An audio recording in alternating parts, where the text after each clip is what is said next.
ಸಸ್ನೇಹ ವಂದನೆ. ಕ್ಷೇಮೇಂದ್ರನ ಕೃತಿಪರಿಚಯ ಎನ್ನುವ ಉಪನ್ಯಾಸದ ದೀರ್ಘವಾದ ಸರಣಿ ಇಂದು ಸಮಾರೋಪವನ್ನು ಮುಟ್ತಾ ಇದೆ. 11ನೇ ಶತಮಾನದ ಮಹಾಮನೀಷಿಯ ಕೃತಿಗಳ ಸ್ಥೂಲ ಪರಿಚಯವಾದರೂ 21ನೇ ಶತಮಾನಕ್ಕೆ ಬೇಕೇ ಅಂತಲ್ಲ, ಯಾಕೆ ಬೇಕು ಅಂತ ಉಡಾಫೆಯಿಂದ ಪ್ರಶ್ನಿಸುವಂತಹ ಸ್ವಯಂಘೋಷಿತ ಸಾಹಿತಿಗಳ ಯುಗದಲ್ಲಿ ನಾವೆಲ್ಲ ಎಚ್ಚರಾಗಿದ್ದೇವೆ.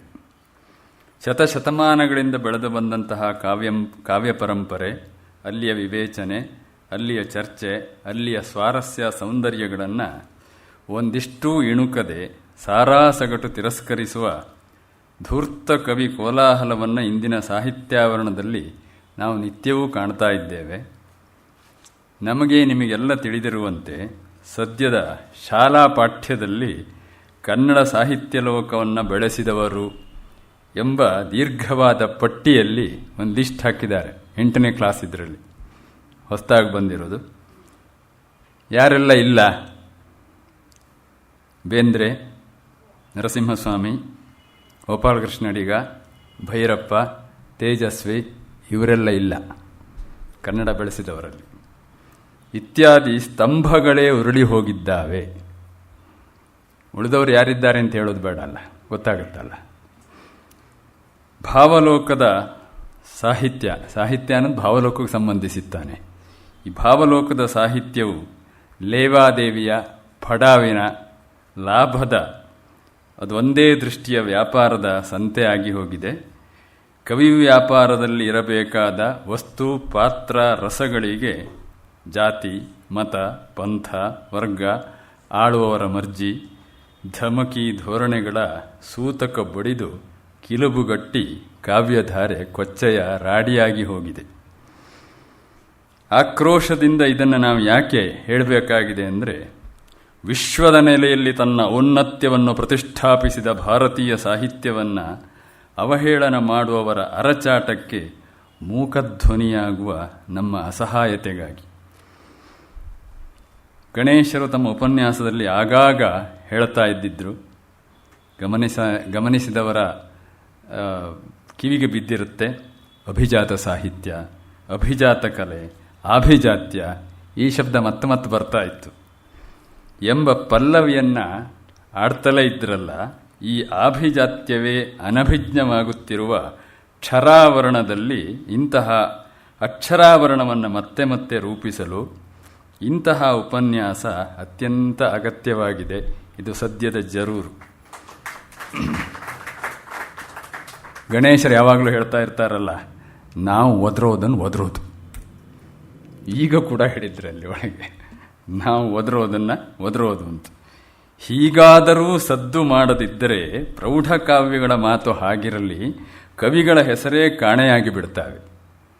ಭರತ, ಅಭಿನವಗುಪ್ತ, ಕ್ಷೇಮೇಂದ್ರರಂತಹ ಬಹುಶಾಖಾ ಪರಿಣತಿ ಹೊಂದಿರುವವರು ರಚಿಸಿದ ಕೃತಿಗಳ ಹೆಸರನ್ನು ನೆನೆಸುವುದೋ ಉಚ್ಚರಿಸುವುದೋ ಧನ್ಯತೆಯ ಬಾಬ್ತು. ಅಷ್ಟು ಹೆಸರು ಹೇಳಿದರೂ ಸಾಕು, ಕೇಳಿದರೂ ಸಾಕು, ಏನೋ ಒಂಥರ ಎದೆ ತುಂಬಿ ಬರುತ್ತೆ ಅಂತ. ಈ ಉಪನ್ಯಾಸ ಕೇಳೋದ್ರಿಂದ ಪುಣ್ಯ ಇಲ್ಲ, ಪುರುಷಾರ್ಥ ಇಲ್ಲ ಅಂತ ಮೊದಲಾಗಿ ಇವರು ಡಿಕ್ಲೇರ್ ಮಾಡಿದ್ದಾರೆ, ಠರಾವೇ ಹೊರಡಿಸಿದ್ದಾರೆ. ಆದರೆ ಇಂತಹ ಸಾರಸ್ವತ ತಾಪಸರನ್ನು ಓದಿದಷ್ಟು ಕೇಳಿದಷ್ಟು ಬೆಳೆಯುವ ತಿಳಿಯುವ ವಿಷಯ ಯಾವ ಪುಣ್ಯಪ್ರಾಪ್ತಿಗಿಂತಲೂ ಕಡಿಮೆದಲ್ಲ. ಗಣೇಶರೇ ತಿಳಿಸಿದಂತೆ ಸುಮಾರು 44 ಗ್ರಂಥಗಳನ್ನು ಬರೆದಿದ್ದಾನೆ ಕ್ಷೇಮೇಂದ್ರ. ಅದರಲ್ಲಿ ಉಪಲಬ್ಧ ಇರುವವು 17. ರಾಮಾಯಣ ಮಂಜರಿ, ಭಾರತ ಮಂಜರಿ, ಬೃಹತ್ ಕಥಾ ಮಂಜರಿಗಳು ಸಂಗ್ರಹ ರೂಪದವಾದರೆ, ಬೋಧಿಸತ್ವಾವಧಾನ ಕಲ್ಪಲತೆ, ರಾಜಾವಳಿ, ಕಲಾವಿಲಾಸ, ಚತುರ್ವರ್ಗ ಸಂಗ್ರಹ, ಚಾರುಚರ್ಯ, ದೇಶೋಪದೇಶ, ಧರ್ಮಮಾಲಾ, ನೀತಿಕಲ್ಪತರು, ಸಮಯ ಮಾತ್ರಕ, ಸೇವ್ಯ ಸೇವಕೋಪದೇಶ, ವಾತ್ಸ್ಯಾಯನ ಸೂತ್ರಸಾರ, ಚಿತ್ರಭಾರತ, ಕನಕ ಜಾನಕಿ, ದಶಾವತಾರ ಚರಿತ, ವ್ಯಾಸಾಷ್ಟಕ, ಮುಕ್ತಾವಲಿ, ಮುನಿಮತ ಮೀಮಾಂಸಾ,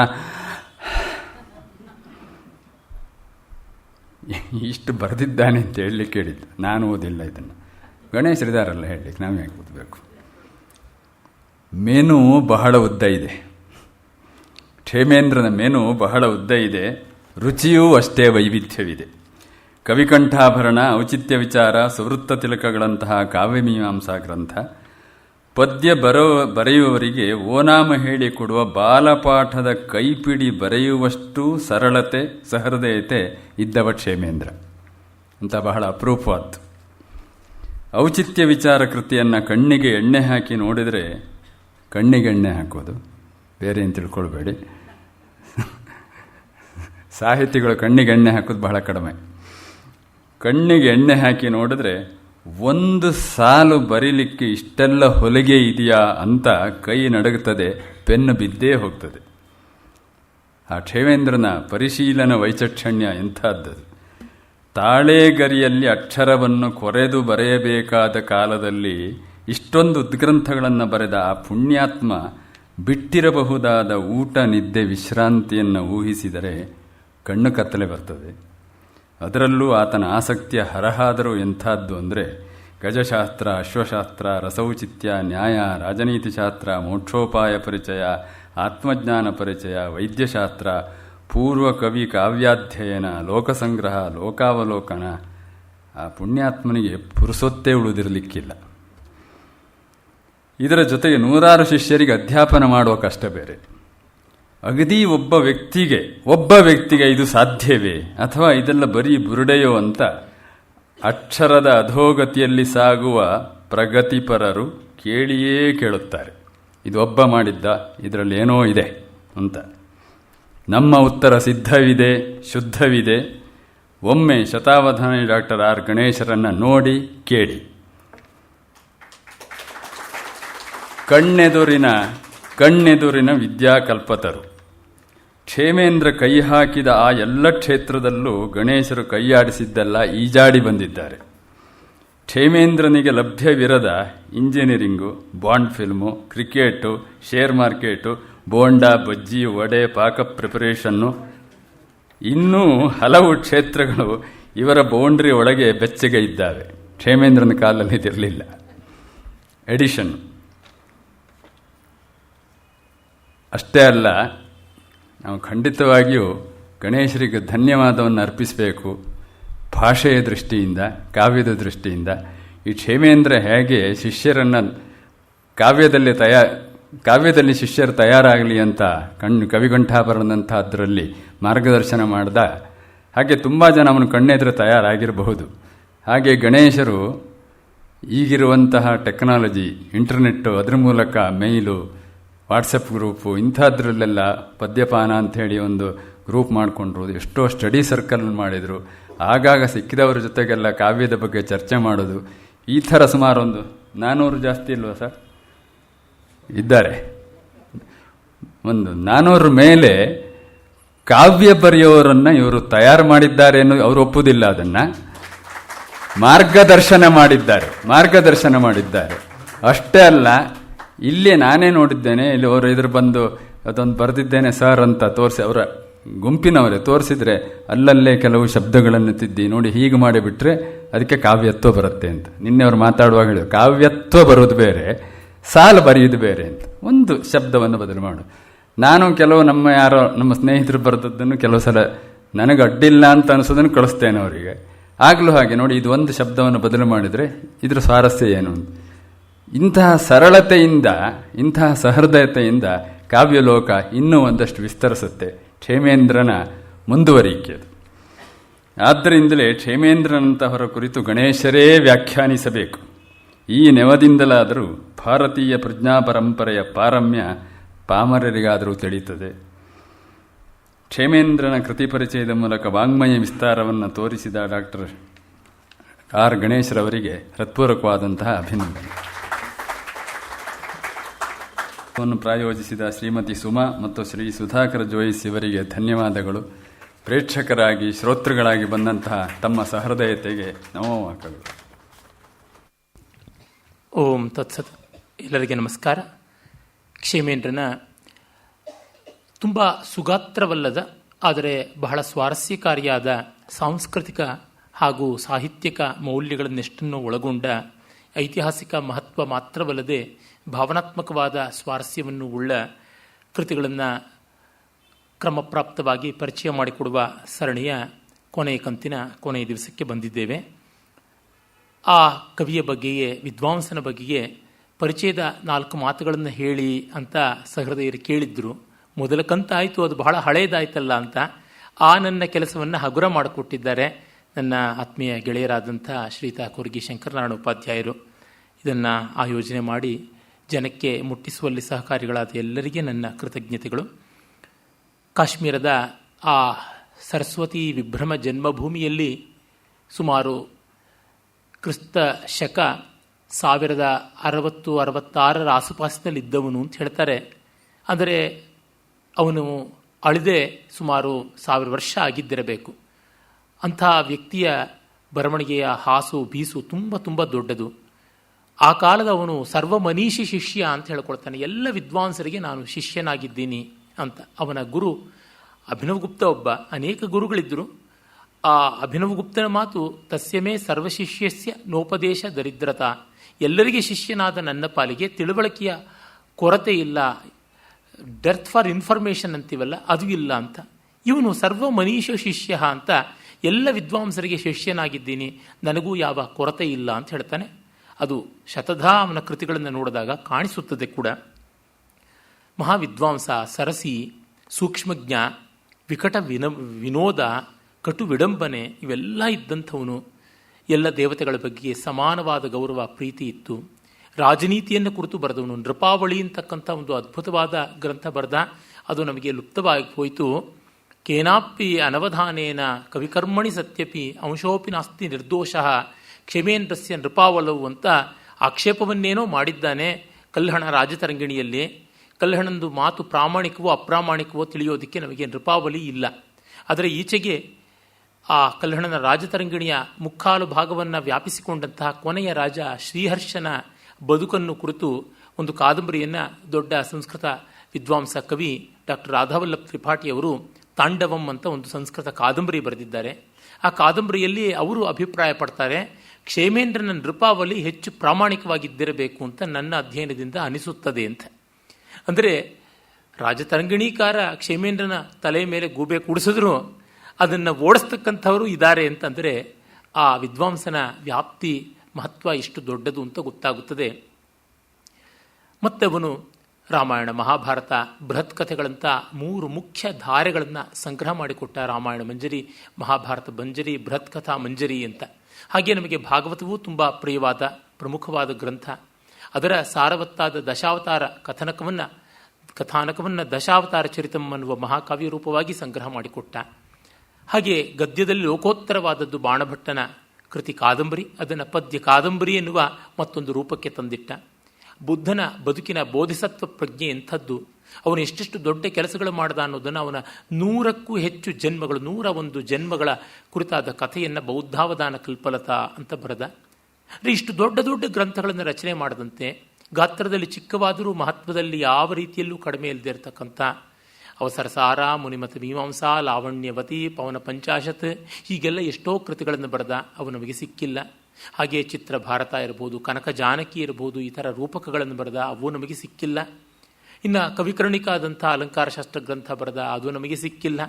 ಸಿಕ್ಕಿದ್ದಾದರೂ ದೇಶೋಪದೇಶ, ನರ್ಮಮಾಲಾ, ಸಮಯ ಮಾತ್ರಕ, ಕಲಾವಿಲಾಸ, ದರ್ಪದಲನ ಈ ಥರ ಅತ್ಯದ್ಭುತವಾದ ಕೃತಿಗಳು. ಚತುರ್ವರ್ಗ ಸಂಗ್ರಹ, ಸೇವ್ಯ ಸೇವಕೋಪದೇಶ, ಚಾರುಚರ್ಯ, ಒಂದೇ ಎರಡೇ ಒಂದೊಂದು ಪದ್ಯದ ಒಂದು ಸಾಲಿನಲ್ಲಿ ನೀತಿ, ಮತ್ತೊಂದು ಸಾಲಿನಲ್ಲಿ ಪುರಾಣ ಕಥಾ ದೃಷ್ಟ ಅಂತ ಹೀಗೆ 100 ಪದ್ಯಗಳ ಅದ್ಭುತವಾದ ಸುಂದರ ಸಂಗ್ರಹ ಮಾಡಿಕೊಟ್ಟ. ಅದು ಮೊದಲ ಫಸ್ಟ್ ಆಫ್ ಇಟ್ಸ್ ಕೈಂಡ್ ಅಂತ. ಆಮೇಲೆ ಗುಮಾನಿ ಎನ್ನುವ ಕವಿ ಮತ್ತೊಂದು ಗುಮಾನಿ ಶತಕಂ ಅಂತ ದಾರಿಯಲ್ಲಿ ಬರೆದ.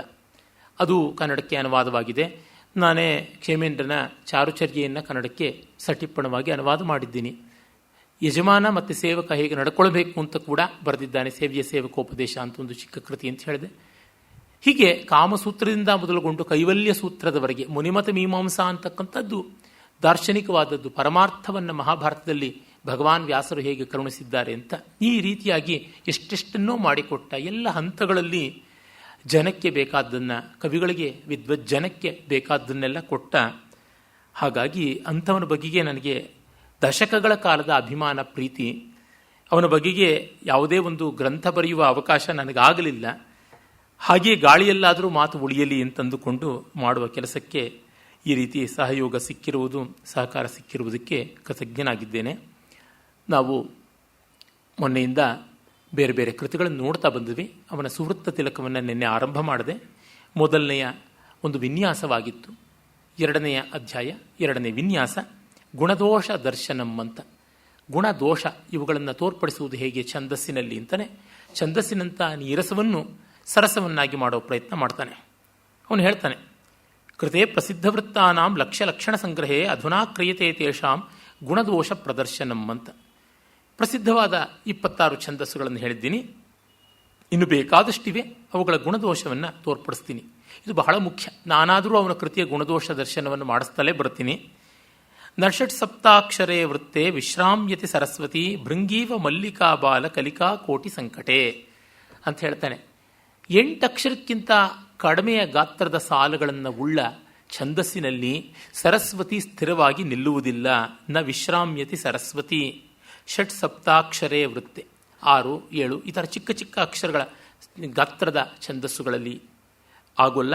ಹೇಗೆ ಭೃಂಗೀವ ಮಲ್ಲಿಕಾ ಬಾಲ ಕಲಿಕಾ ಕೋಟಿ ಸಂಕಟೆ ಅಂದರೆ ಮಲ್ಲಿಗೆಯ ಮೊಗ್ಗಿನಲ್ಲಿ ಹೇಗೆ ದುಂಬಿ ರಮಿಸುವುದಿಲ್ಲವೋ, ಕ್ಷಮಿಸಬೇಕು, ಹಾಗೆ ಅಂತ. ಅರಳಬೇಕು ಅಂದರೆ ಸ್ವಲ್ಪ ದೊಡ್ಡದಾಗಬೇಕು. ವೃತ್ತ ಕುಕ್ಷಿ ಛಂದಸ್ಸಿನ ಸಾಲು ಉದ್ದವಾದ ಮೇಲೆ ಮಾಡಬಹುದು. ಅಂದರೆ ಅವನು ಎಷ್ಟು ಚೆನ್ನಾದ ದೃಷ್ಟಾಂತ ಕೊಟ್ಟಿದ್ದಾನೆ ಕಾವ್ಯಮಯವಾಗಿ. ಹೂ ಅರಳದೇ ಇದ್ದರೆ ಅಲ್ಲಿ ದುಂಬಿ ಬರುವುದಾದರೂ ಹೇಗೆ, ಜಾರಿ ಹೋಗುತ್ತದೆ, ನಿಲ್ಲಲಾಗದೆ ಹೊರಟೋಗುತ್ತದೆ ಅಂತ. ಅಸ್ಥಿರಾಭವತಿ ಶಾರದಾ ಅಂತ ಅನ್ಬೋದು. ಹಾಗೆ ಇನ್ನು ತುಂಬ ದೊಡ್ಡದಾದರೂ ಕಷ್ಟ. ದೊಡ್ಡ ದೊಡ್ಡ ಛಂದಸ್ಸುಗಳನ್ನು ಬರೀಬಹುದು, ಎಷ್ಟು ದೊಡ್ಡದಾದರೂ ಬರೀಬಹುದು. ಡಾಕ್ಟರ್ ಪಿ ವಿ ಶ್ರೀನಿವಾಸ ಪ್ರಖ್ಯಾತ ಹಿನ್ನೆಲೆ ಗಾಯಕರು 108 ಅಕ್ಷರದ ಶ್ರೀನಿವಾಸಂ ಅಂತ ಒಂದು ಛಂದಸ್ಸನ್ನು ಮಾಡಿ ಅದರೊಳಗೆ 5 ಪದ್ಯಗಳನ್ನು ಮಾಡಿ ಪಂಚರತ್ನ ಅಂತ ಒಂದೊಂದು ಗಂಟೆ ಆಲಾಪನೆ ಮಾಡಿದ್ರಂತೆ.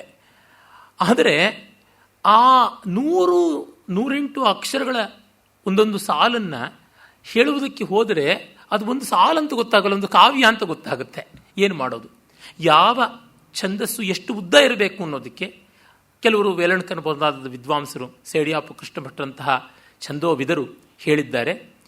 ಒಂದು ಸಾಲಿನಲ್ಲಿ ಪಾದ ಮಧ್ಯದಲ್ಲಿ 2 ಯತಿ, ಪಾದಾಂತದಲ್ಲಿ 1 ಯತಿ, ಮ್ಯಾಕ್ಸಿಮಮ್ 3, ಹೆಚ್ಚೆಂದರೆ ಗರಿಷ್ಠ ಪ್ರಮಾಣದಲ್ಲಿ 3 ಯತಿ ಸ್ಥಾನ, ವಿಶ್ರಾಂತಿ ಸ್ಥಾನ, ವಿರಾಮ ಸ್ಥಾನ, 3 ಭಿನ್ನ ಗತಿಗಳ ಬೆಸಿಗೆ. ಅದಕ್ಕಿಂತ ಜಾಸ್ತಿ ಇದ್ದರೆ ಪಾದ ಒಡೆದು ಹೋಗುತ್ತೆ ಅಂತ. ಯಾಕೆಂದರೆ 4 ಖಂಡ ಆದರೆ ಅದು ಒಂದು ಸಾಲು ಹೋಗಿ 2 ಸಾಲು ಆಗಿಬಿಡುತ್ತೆ.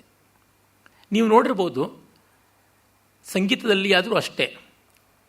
ನೀವು ತಕ್ಕ ಧಿಮ್ಮಿ ಅಂತ 4 ಮಾಡಿದ ಮೇಲೆ ತಕ ಜಣು ಅಂತ ಮಾಡಿದ್ರೆ ಅದು ಇನ್ನೊಂದು ಖಂಡ ಆಗುತ್ತದೆ. ತಕ ಧಿಮಿ, ತಕ ಜಣು, ಅಲ್ಲಿ 2ನ್ನ ಇನ್ನೆರಡರ ಜೊತೆಗೆ ಬೆಸೀಬಹುದು.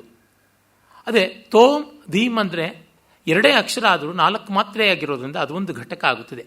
ತಕೀಟ ಅದನ್ನು ಒಡೆಯೋಕ್ಕಾಗೋಲ್ಲ, ಒಂದೂವರೆ ಮಾಡೋಕ್ಕಾಗೋಲ್ಲ. ತಕೀಟ ಅದೇ ರೀತಿ ಇರಬೇಕು. ಧೀಮ್ತ ಅದನ್ನು ಒಡೆಯೋಕ್ಕಾಗೋಲ್ಲ, ಧೀಮ್ ತ ಅಂತ ಮಾಡೋಕ್ಕಾಗೋಲ್ಲ. ಅಂದರೆ 3 ಮಾತ್ರೆಗಳ ಮುಖ್ಯ ಒಂದು ಘಟಕ, ಆಮೇಲೆ 4 ಮಾತ್ರೆಗಳ ಒಂದು ಘಟಕ, 5 ಮಾತ್ರೆಗಳ ಒಂದು ಘಟಕ ಅಷ್ಟೇ. ಅವುಗಳಿಗಿಂತ ಹೆಚ್ಚಿನದು ಯಾವುದು ಇರೋಲ್ಲ. 6 ಮಾತ್ರೆ ಅಂದರೆ ಅದು 3 3 ಆಗಿಯೋ 2 4 ಆಗಿಯೋ 4 2 ಆಗಿಯೋ ಒಡೆಯಬೇಕು. 7 ಆದರೆ 3 4 ಆಗಿಯೋ 4 3 ಆಗಿಯೋ ಒಡೆಯಬೇಕು. 3 4 ಆಗಿ ಒಡೆಯುವುದು ಕಿವಿಗೆ ಹಿತ, 4 3 ಆಗಿ ಒಡೆಯುವುದು ಅಲ್ಲ. ಹೀಗೆ ಈ ರೀತಿ ಲೆಕ್ಕ ಬಂದಂತೆ ನಮಗೆ ಗೊತ್ತಾಗುತ್ತದೆ ಯಾವ ಛಂದಸ್ಸಿನಲ್ಲಿ 4 ಯತಿಗಳು ಬರ್ತವೋ ಆ ಛಂದಸ್ಸು ಆ ಸಾಲಾಗಿರೋಲ್ಲ, 2 ಸಾಲಾಗುತ್ತೆ. ಆಗ 4 ಸಾಲಿನ ಪದ್ಯ 8 ಸಾಲು ಆಗಿಬಿಡ್ತದೆ. ಆದ್ದರಿಂದ ಅಲ್ಲಿಗೆ ನಾವು ನಿಲ್ಲಿಸಿಕೊಳ್ಳಬೇಕಾಗುತ್ತದೆ. ಸಾಮಾನ್ಯವಾಗಿ ಕನ್ಸ್ಟ್ರಕ್ಷನ್ ಅಂತ ಬಿಲ್ಡಿಂಗ್ ಕನ್ಸ್ಟ್ರಕ್ಷನ್ ಮಾಡುವಾಗ ಒಂದು ಹಾಲನ್ನು ಕಂಬಗಳಿಲ್ಲದೆ ಎಷ್ಟು ಎಕ್ಸ್ಪ್ಯಾನ್ಸಿವ್ ಆಗಿ ಕಟ್ಟಬಹುದು. ಈಗೆಲ್ಲ ಅತ್ಯಾಧುನಿಕವಾಗಿ ಮಾಡ್ತಾ ಇದ್ದಾರೆ. ಹಿಂದೆ ಎಲ್ಲ ಆಗ್ತಿರಲಿಲ್ಲ, ಅಂಕಣ ಅಂತ ಕರಿತಾ ಇದ್ರು. 10 ಅಡಿಗೆ ಅಂಕಣ ಅಂತ ಇರ್ತಾ ಇತ್ತು, ಅಷ್ಟಕ್ಕೆ ಮಾಡುವುದು ಅಂತ. ಈಗ ಇನ್ನೂ ಅಗಲವಾಗಿ ಮಾಡಿದ್ದಾರೆ. ಈಗಂತೂ ಟ್ರಸ್ಸಸ್ ಇತ್ಯಾದಿಗಳನ್ನೆಲ್ಲ ಹಾಕಿಬಿಟ್ಟಿದ್ರೆ 50 60 ಅಡಿಗಳ ಅಗಲದಲ್ಲಿಯೂ ಕೂಡ ಯಾವುದೇ ಕಂಬ ಬರದಂತೆ ನಿರ್ವಾಹ ಮಾಡ್ತಾರೆ. ಈ ಆಧುನಿಕ ತಂತ್ರಜ್ಞಾನದಂತೆ ಛಂದಸ್ಸನ್ನು ವಿಸ್ತರಿಸೋಕ್ಕಾಗಲ್ಲ. ಯಾಕೆಂದರೆ ತಂತ್ರಜ್ಞಾನ ಭೌತಿಕಕ್ಕೆ ಬರುತ್ತದೆ, ಭಾವುಕಕ್ಕೆ ಬರೋಲ್ಲ. ನಮ್ಮ ಮನಸ್ಸಿನ ಕಿವಿಗಳ ಶ್ರವಣ ಸಾಧ್ಯತೆ ಇಷ್ಟೇ ಇದೆ, ಅದು ಅದಕ್ಕಿಂತ ಹೆಚ್ಚು ಅಗಲ ಆಗೋದಕ್ಕೆ ಸಾಧ್ಯವಿಲ್ಲ. ಹಾಗಾಗಿ ಅಷ್ಟೇ ಅದು ಬರ್ತಕ್ಕಂಥದ್ದು.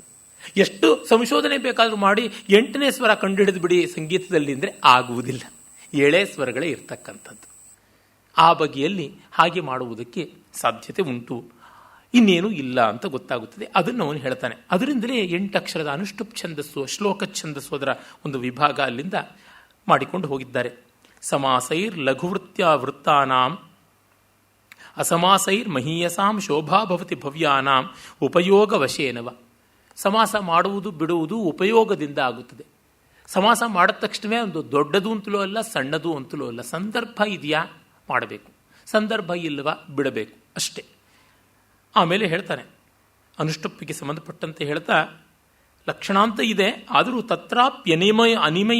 ಅನಿಯಮೋ ದೃಷ್ಟ ತತ್ರಾಪಿ ಅನಿಯಮೋ ದೃಷ್ಟ ಪ್ರಬಂಧೆ ಮಹತಾಮಪಿ ತಸ್ಮಾದವ್ಯಭಿಚಾರೇಣ ಶ್ರವ್ಯತೇವ ಗರೀಯಸಿ ಅಂತ. ತುಂಬ ಚೆನ್ನಾಗಿದೆ. ಅನುಷ್ಠುಪ್ನಲ್ಲಿ ಪಂಚಮಂ ಲಘು ಸರ್ವತ್ರ, ಸಪ್ತಮಂ ದ್ವಿಚತುರ್ಥಯೋ, ಗುರುಷಷ್ಠಂಚ ಪಾದಾನಾಂ, ಈ ಥರದ್ದೆಲ್ಲ ಲಕ್ಷಣ ಇದ್ದರೂ ಕಿವಿಗೆ ಹಿತವಾಗಬೇಕು. ಹಾಗಾಗದೇ ಇದ್ದರೆ ಸರಿಯಿಲ್ಲ. ಮಹಾಕವಿಗಳಲ್ಲಿಯೂ ಬೇರೆ ಬೇರೆ ವ್ಯತ್ಯಾಸಗಳು ಕಾಣಿಸುತ್ತವೆ. ಕಾಳಿದಾಸನಲ್ಲಿ ಇದೆ ತದನ್ವಯೇ ಶುದ್ಧಿಮತಿ ಅಂತ ಬರುತ್ತದೆ. ಅಲ್ಲಿ 7ನೇ ಅಕ್ಷರ ಲಘುವಾಗಿದೆ. ತದನ್ವಯೇ ಶುದ್ಧಿಮತಿ, ಮ ಅನ್ನೋದು ಲಘುವಾಗಿದೆ. ಪ್ರಸೂತ ಶುದ್ಧಿಮತ್ತರಃ ದಿಲೀಪೈತಿ ರಾಜೇಂದುರಿಂದು ಕ್ಷೀರನಿಧಾವಿವ. ಕಾಳಿದಾಸನಿಗೇನು ವಾಲ್ಮೀಕಿಗೆ ಹೋದರೆ ತಪಸ್ವಾಧ್ಯಾಯ ನಿರತಂ ಅಂತ ಮೊದಲನೇ ಪದ್ಯವೇ ಆಗಿದೆ. ಹಾಗಾಗಿ ನಾವು ಇಲ್ಲಿ ಆಕ್ಷೇಪ ಮಾಡಬೇಕಿಲ್ಲ. ಶ್ರವಣಾಭಿರಾಮತೆ, ಕಿವಿಗೆ ಹಿತವಾದರೆ ಸಾಕು. ನಾಲಿಗೆಗೆ ಹಿತವಾದರೆ ರುಚಿ, ಕಿವಿಗೆ ಹಿತವಾದರೆ ಶ್ರುತಿ ಅಷ್ಟೇ ಅಂತಂತಾನೆ. ಅದೇ ರೀತಿ ಉಪಜಾತಿಯಲ್ಲಿಯೂ ಬೇರೆ ಬೇರೆ ಬೇರೆ ಬೇರೆ ಸಂಯೋಜನೆಗಳು ಬರುತ್ತವೆ. ಅದನ್ನು ಹಾಗೆಯೇ ನೋಡಬೇಕು ಅಂತ ಹೇಳ್ಬಿಟ್ಟು ಅಂತಾನೆ. ಆದರೆ ಕೆಲವೊಂದು ಕಡೆಗೆ ಅವನು ಹೀಗಿರಬಾರದು ಹಾಗಿರಬಾರದು ಅಂತ ಮಾಡುವಂಥದ್ದು ಚೆನ್ನಾಗಿ ಕಾಣೋಲ್ಲ. ಉಪಜಾತಿ ವಿಕಲ್ಪಾನಾಂ ಸಿದ್ಧೋ ಯದ್ಯಪಿ ಸಂಕರಃ ತಥಾಪಿ ಪ್ರಥಮಂ ಕುರ್ಯಾತ್ ಪೂರ್ವ ಪಾದಾಕ್ಷರಂ ಲಘು. ಉಪಜಾತಿ ಛಂದಸ್ಸು ಇಂದ್ರವಜ್ರ ಮತ್ತು ಉಪೇಂದ್ರವಜ್ರಗಳ ಬೆರಕೆ ಪದ್ಯದ ಮೊದಲನೇ ಸಾಲಿನಲ್ಲಿ ಲಘುವಿನಿಂದ ಶುರು ಮಾಡಿದ್ರೆ ಚೆನ್ನ. ಕಾಳಿದಾಸ ಮಾಡಿದಂತೆ ಅಸ್ತ್ಯುತ್ತರಸ್ಯಾಂ ದಿಶಿ ದೇವತಾತ್ಮ ಅಂತ ಮಾಡಬಾರದು ಅಂತಾನೆ. ಅಲ್ಲಿ ಯಾವ ದೋಷವಾಗಿದೆಯೋ ನನಗಂತೂ ಅರ್ಥವಾಗೋಲ್ಲ, ಕ್ಷೇಮೇಂದ್ರನೇ ಹೇಳಬೇಕು. ನನಗಂತೂ ಕಾಣೋಲ್ಲ, ಯಾರಿಗೂ ಕಂಡಿದ್ದು ನಾನು ನೋಡಿಲ್ಲ. ಹಾಗೆ ಸೂತ್ರಸ್ಯೇವಾತ್ರ ತೀಕ್ಷ್ಣಾಗ್ರಂ ಶ್ಲೋಕಸ್ಯ ಲಘುನಾಮುಖಂ ಕರ್ಣಂ ವಿಶತಿ ನಿರ್ವಿಘ್ನಂ ಸರಳತ್ವಂ ಚ ನೋಜ್ಜತಿ ಅಂತೆಲ್ಲ ಅವನು ಆಕ್ಷೇಪಗಳು ಮಾಡ್ತಾನೆ. ಗುರು ಮೊದಲು ಬಂದರೆ ಕಿವಿಗೆ ಶೂಲ ಇಟ್ಟಂಗೆ ಕಾಣಿಸುತ್ತದೆ, ಸರಿಯಾಗಿರೋದಿಲ್ಲ ಅಂತೆಲ್ಲ ಅಂತಾನೆ. ಮತ್ತು ಕಾಳಿದಾಸನ ಪ್ರಸಿದ್ಧವಾದ ಈಗ ನಾನು ಹೇಳಿದ ಕುಮಾರ ಸಂಭವದ ಮೊದಲ ಪದ್ಯವನ್ನು ಉಲ್ಲೇಖಿಸಿ ಆಕ್ಷೇಪ ಮಾಡ್ತಾನೆ. ಆಗೋಲ್ಲ. ಆದರೆ ಕೆಲವು ಚೆನ್ನಾಗಿ ಹೇಳ್ತಾನೆ. ತ್ರ್ಯಕ್ಷರೈರೇವ ಛೇದೈರಾಭಾತಿ ದೋಧಕಂ ಅತೋಲ್ಪೈರಧಿಕೈರ್ವಾಪಿ ಯತಿಂ ತಾಲಮಿವೋಜ್ಜತಿ. ದೋಧಕ ಅಂತ ಒಂದು ಛಂದಸ್ಸಿದೆ.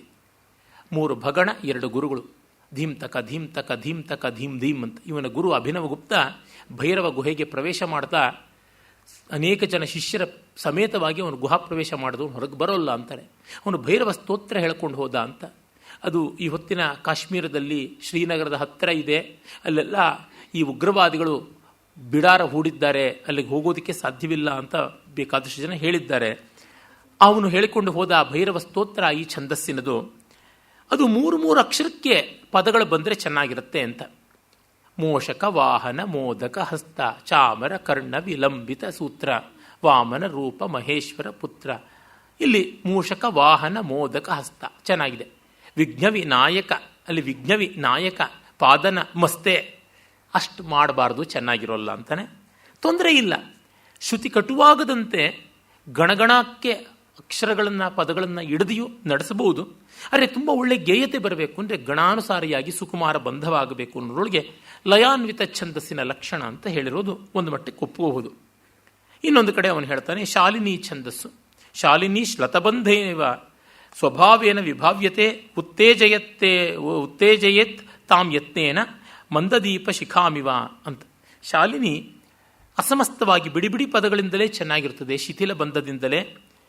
ಆಗ ದೀಪದ ಬತ್ತಿಯನ್ನು ಮೀಟುವಂತೆ ಮಂದದೀಪ ಶಿಖಾಮಿವ, ಸಣ್ಣಗೆ ಉರಿತಾ ಇರುವ ದೀಪದ ಬತ್ತಿಯನ್ನು ಮೀಟುವ ಹಾಗೆ ಆ ಲಘು ಲಘುವಾದ ಪದಗಳು, ಚಿಕ್ಕ ಚಿಕ್ಕ ಪದಗಳು ಚೆನ್ನಾಗಿ ಪುಷ್ಟಿಯನ್ನು ಮಾಡುತ್ತವೆ. ಕ್ಲೇಶಂ ಪ್ರೋಷಿತಾನಾಂ ದಿಶಂತಿ ಮ್ಲಾನ ಜ್ಞಾನಿಂ ಮಾನಿನೀನಾಂ ದಧಾನ ಗಾಢಂ ಸಕ್ತ ಸದ್ಗುಣಾನೆ ಸದ್ಗುಣಗ್ಲಾನಿದಾನೆ ಚಂದ್ರಸ್ಯ ಶ್ರೀರರ್ಜುನಸ್ಯೇವ ಜಾತ ಅಂತ ಹೀಗೆ ಮಾಡಿದ್ರೆ ಚೆನ್ನ ಅಂತಾನೆ. ಅದು ನನಗೆ ಒಪ್ಪಿಗೆ ಆಗೋಲ್ಲ. ಸಮಾಸವೂ ಮಾಡಬಹುದು, ಬಿಡಿ ಬಿಡಿಯಾಗೂ ಮಾಡಬಹುದು. ಪದಗಳ ಗಾತ್ರವನ್ನು ನಾದವನ್ನು, ಸೌಷ್ಠವವನ್ನು ಗಮನದಲ್ಲಿಟ್ಟುಕೊಂಡು ನಡೆಸಿದರೆ, ಸಂದರ್ಭೌಚಿತ್ಯವನ್ನು ಇಟ್ಟುಕೊಂಡು ಗಮನಿಸಿದರೆ ಆಗುತ್ತದೆ ಅಂತ ಹೇಳ್ತಾನೆ. ಆಮೇಲೆ ಅವನು ಈ ಶತ್ರುಪ್ರತ್ಯಯಗಳನ್ನು ಬಳಸಿ ಶಾಲಿನಿಯನ್ನು ಮಾಡಿದಾಗ ಚೆನ್ನಾಗಿರುತ್ತದೆ ಅಂತ ಹೇಳ್ತಾನೆ. ಶತ್ರಂತಾಕ್ಷರ ಸಂಯೋಗೈ ಕಿಂಚಿತ್ ಕಾರ್ಕಶ್ಯ ಕಾರ್ಯಭಿ ಅಂತೆ ವಿಸರ್ಜನೀಯಶ್ಚ ಶಾಲಿನೀಯಾತಿ ದೀಪ್ತತಾಂ ಅಂತ ಅವನಿಗೆ ವಿಸರ್ಜನೀಯಗಳ ಬಗ್ಗೆ ತುಂಬ ಅಪೇಕ್ಷೆ. ವಿಸರ್ಗಾದಿಗಳು ಬಹಳ ಇಷ್ಟಪಡ್ತಾನೆ. ಆದರೆ ಅದಕ್ಕೆ ಯಾವ ತರ್ಕ ಕಾಣಿಸೋದಿಲ್ಲ ನನಗೆ. ಹೀಗೆ ವಿಸರ್ಗಗಳನ್ನು ಹೆಚ್ಚು ಬಳಸಬೇಕು ಅಂತ ಹೇಳ್ತಾನೆ. ಆ ರೀತಿಯಾಗಿ ಏನೂ ಇಲ್ಲ, ಯಾವ ಪೂರ್ವ ಕವಿಗಳು ಹಾಗೇನೂ ಮಾಡಿಲ್ಲ. ಉದಾಹರಣೆಗೆ ಅವನು ಹೇಳ್ತಾನೆ, ಮುಂದೆನೂ ಹೇಳ್ತಾನೆ, ಅವಿಸರ್ಗೈಸ್ತು ಪಾದಾಂತೈ ನಿಷ್ಪ್ರಭೈವ ರಥೋದ್ಧತ ಅಪ್ರಾರ್ಥನಾ ಪ್ರಣಯಿನಿ ಮ್ಲಾನಮಾನೇವ ಮಾನಿನಿ ಅಂತ.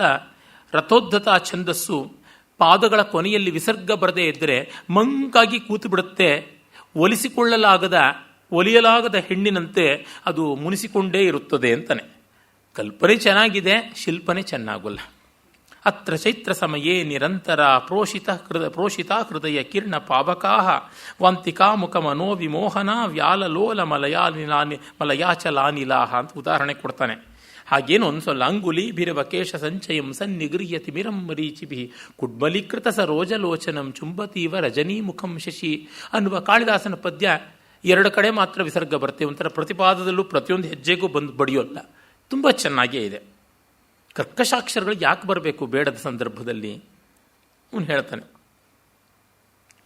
ಹಾಗಂತ ಈ ಥರದ್ದೇನೋ ಕೆಲವು ಅವನ ಒಂದು ಇಡಿಯೋಸಿಂಕ್ರಸಿಸ್ ಉಂಟು. ಅದಕ್ಕೆ ನಾನು ಟಿಪ್ಪಣಿಯನ್ನು ಬರ್ಕೊಂಡಿದ್ದೀನಿ. ಎಲ್ಲ ಕಡೆಗೂ ವಿಸರ್ಗಾಂತ ಪಾರಮ್ಯದ ಏಕಮೂಲಿಕಾ ನ್ಯಾಯ ಅನ್ನುವುದು ಇಟ್ಸ್ ರಾದರ್ ಸ್ಟುಪಿಡ್ ಸ್ಟ್ಯಾಂಡ್ ಅಂತ ಬರೆದಿಟ್ಕೊಂಡಿದ್ದೀನಿ. ಆದರೆ ಅವನು ಪಾಪ ಬೈಸ್ಕೋಬಲ್ಲ. ಅವನನ್ನು ಬೈದರೂ ಅವನೇನು ಮುನಿಸ್ಕೊಳ್ಳಲ್ಲ, ಒಳ್ಳೆಯವನು. ಅಯ್ಯೋ ಬಿಡೋ ಆಗೇನೋ ಹೇಳದೆ, ಈಗ ನೀನೇನೋ ಹೇಳಿದ್ದೀ ಒಪ್ಕೊಳ್ತೀನಿ ನೀನು ಬಲ್ಲಂತ ಮನೋಧರ್ಮ. ಅವನ ಇಡೀ ಕಾವ್ಯ ಗ್ರಂಥಗಳನ್ನು ಓದಿದ್ರೆ ಜಿದ್ದಿಡಿದು ವಾದಿಸ್ತಕ್ಕಂಥವನಲ್ಲ. ಹಾಗಲ್ಲಪ್ಪ ಹೀಗೆ ಒಪ್ಪಿಕೊಳ್ಳಯ್ಯ ಅಂದರೆ ಒಪ್ಪಿಕೊಳ್ಳಬಲ್ಲಂಥವನು ಅಂತ ಅನಿಸುತ್ತದೆ.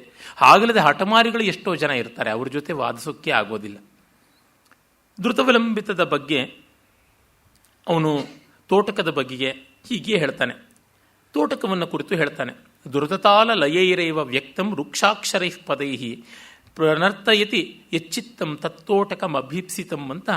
ಧೃತಗತಿಯಲ್ಲಿ ತೋಟಕ ಚೆನ್ನ ಅದು ಹೌದು, ಅದು ಇರೋದೇ ಧೃತಗತಿಯಲ್ಲೇ ಬರುತ್ತೆ. ಮದಗೂರ್ಣಿತ ಲೋಚನ ಷಟ್ಚರಣಂ ಅನಂಜಕರಾಭರಣಂ ಕಮಲದ್ಯುತಿ ಮುಗ್ಧ ವಧೂವದನಂ ಸುಕೃತೀಪಿ ಬತೀಖ ಸುಧಾಸದನಂ. ಚೆನ್ನಾಗಿದೆ, ಅದರ ಗತಿ ಸೊಗಸಾಗಿದೆ. ಆದರೆ ಇಲ್ಲಿ ಮದಘೂರ್ಣಿತಲೋಚನ ಷಟ್ಚರಣಂ ಘನರಾಗಮನಂಜಕರಾಭರಣಂ ಅಂತ ಗಣಗಣಾನುಸಾರಿಯಾಗಿ ಓದಿದರೆ ಕರ್ಕಶ. ದೋದಕಕ್ಕೆ ಮಾತ್ರ ಹಾಗೆ ಓದಿಂತಾನೆ, ಇದಕ್ಕೆ ಮಾತ್ರ ಹೀಗೆ ಓದಿಂತಾನೆ. ಇಲ್ಲಿ ಏನು ಬಂತು? ಅದು ಚತುರ್ಮಾತ್ರ ಗಣ, ಇದು ಚತುರ್ಮಾತ್ರ ಗಣ. ಅದು ಭಗಣ. ನಾನನ್ನ ಅಂತ ಹೋದರೆ ಇದು ಸಗಣ. ನನ್ನನ್ನ ಇದರ ಉಲ್ಟಾ ಅದು ಅಷ್ಟೇ. ಎಲ್ಲ ಒಂದೇ ಚತುರಶ್ರಗತಿ. ವಿವೇಕ ಕೆಲಸ ಮಾಡಿಲ್ಲ ಅಂತ ಗೊತ್ತಾಗುತ್ತದೆ ಈ ವಿಮರ್ಶೆ ಮಾಡುವಲ್ಲಿ ಅವನಿದು. ಆಮೇಲೆ ಅಸಮಸ್ತ ಪದೈ ಪಾದ ಸಂಧಿ ವಿಚ್ಛೇದ ಸುಂದರಂ ಸರ್ವಪಾದೈರ್ ವಿಸರ್ಗಾಂತೈರ್ ವಂಶಸ್ಥಂ ಯಾತ್ಯನರ್ಘ್ಯತಾಂ ಅಂತ ಬಿಡಿಬಿಡಿಯಾದ ಪದಗಳಿಂದ ಪಾದಕ್ಕೂ ಸಮಾಸ ಇಲ್ಲದೆ ಸರಳವಾಗಿ ಪಾದಾಂತಗಳಲ್ಲಿ ವಿಸರ್ಗ ಇದ್ದು ಬಂದರೆ ವಂಶಸ್ಥ ಅನ್ನುವ ಛಂದಸ್ಸು ಚೆನ್ನಾಗಿರುತ್ತದೆ. ಯಥಾ ಬಾಣಸ್ಯ ಅಂತ ಬಾಣನ ಕಾದಂಬರಿಯ ಪೀಠಿಕಾ ಪದ್ಯಗಳನ್ನು ಕೊಡ್ತಾನೆ. ಜಯಂತಿ ಬಾಣಾಸುರ ಮೌಲಿಲಾಲಿತಾ ದಶಾಸ್ಯ ಚೂಡಾಮಣಿ ಚಕ್ರಚುಂಬಿನಃ ಸುರಾಸುರಾಧೀಶ ಶಿಖಾಂತಶಾಯಿನಃ ಸಮಸ್ತ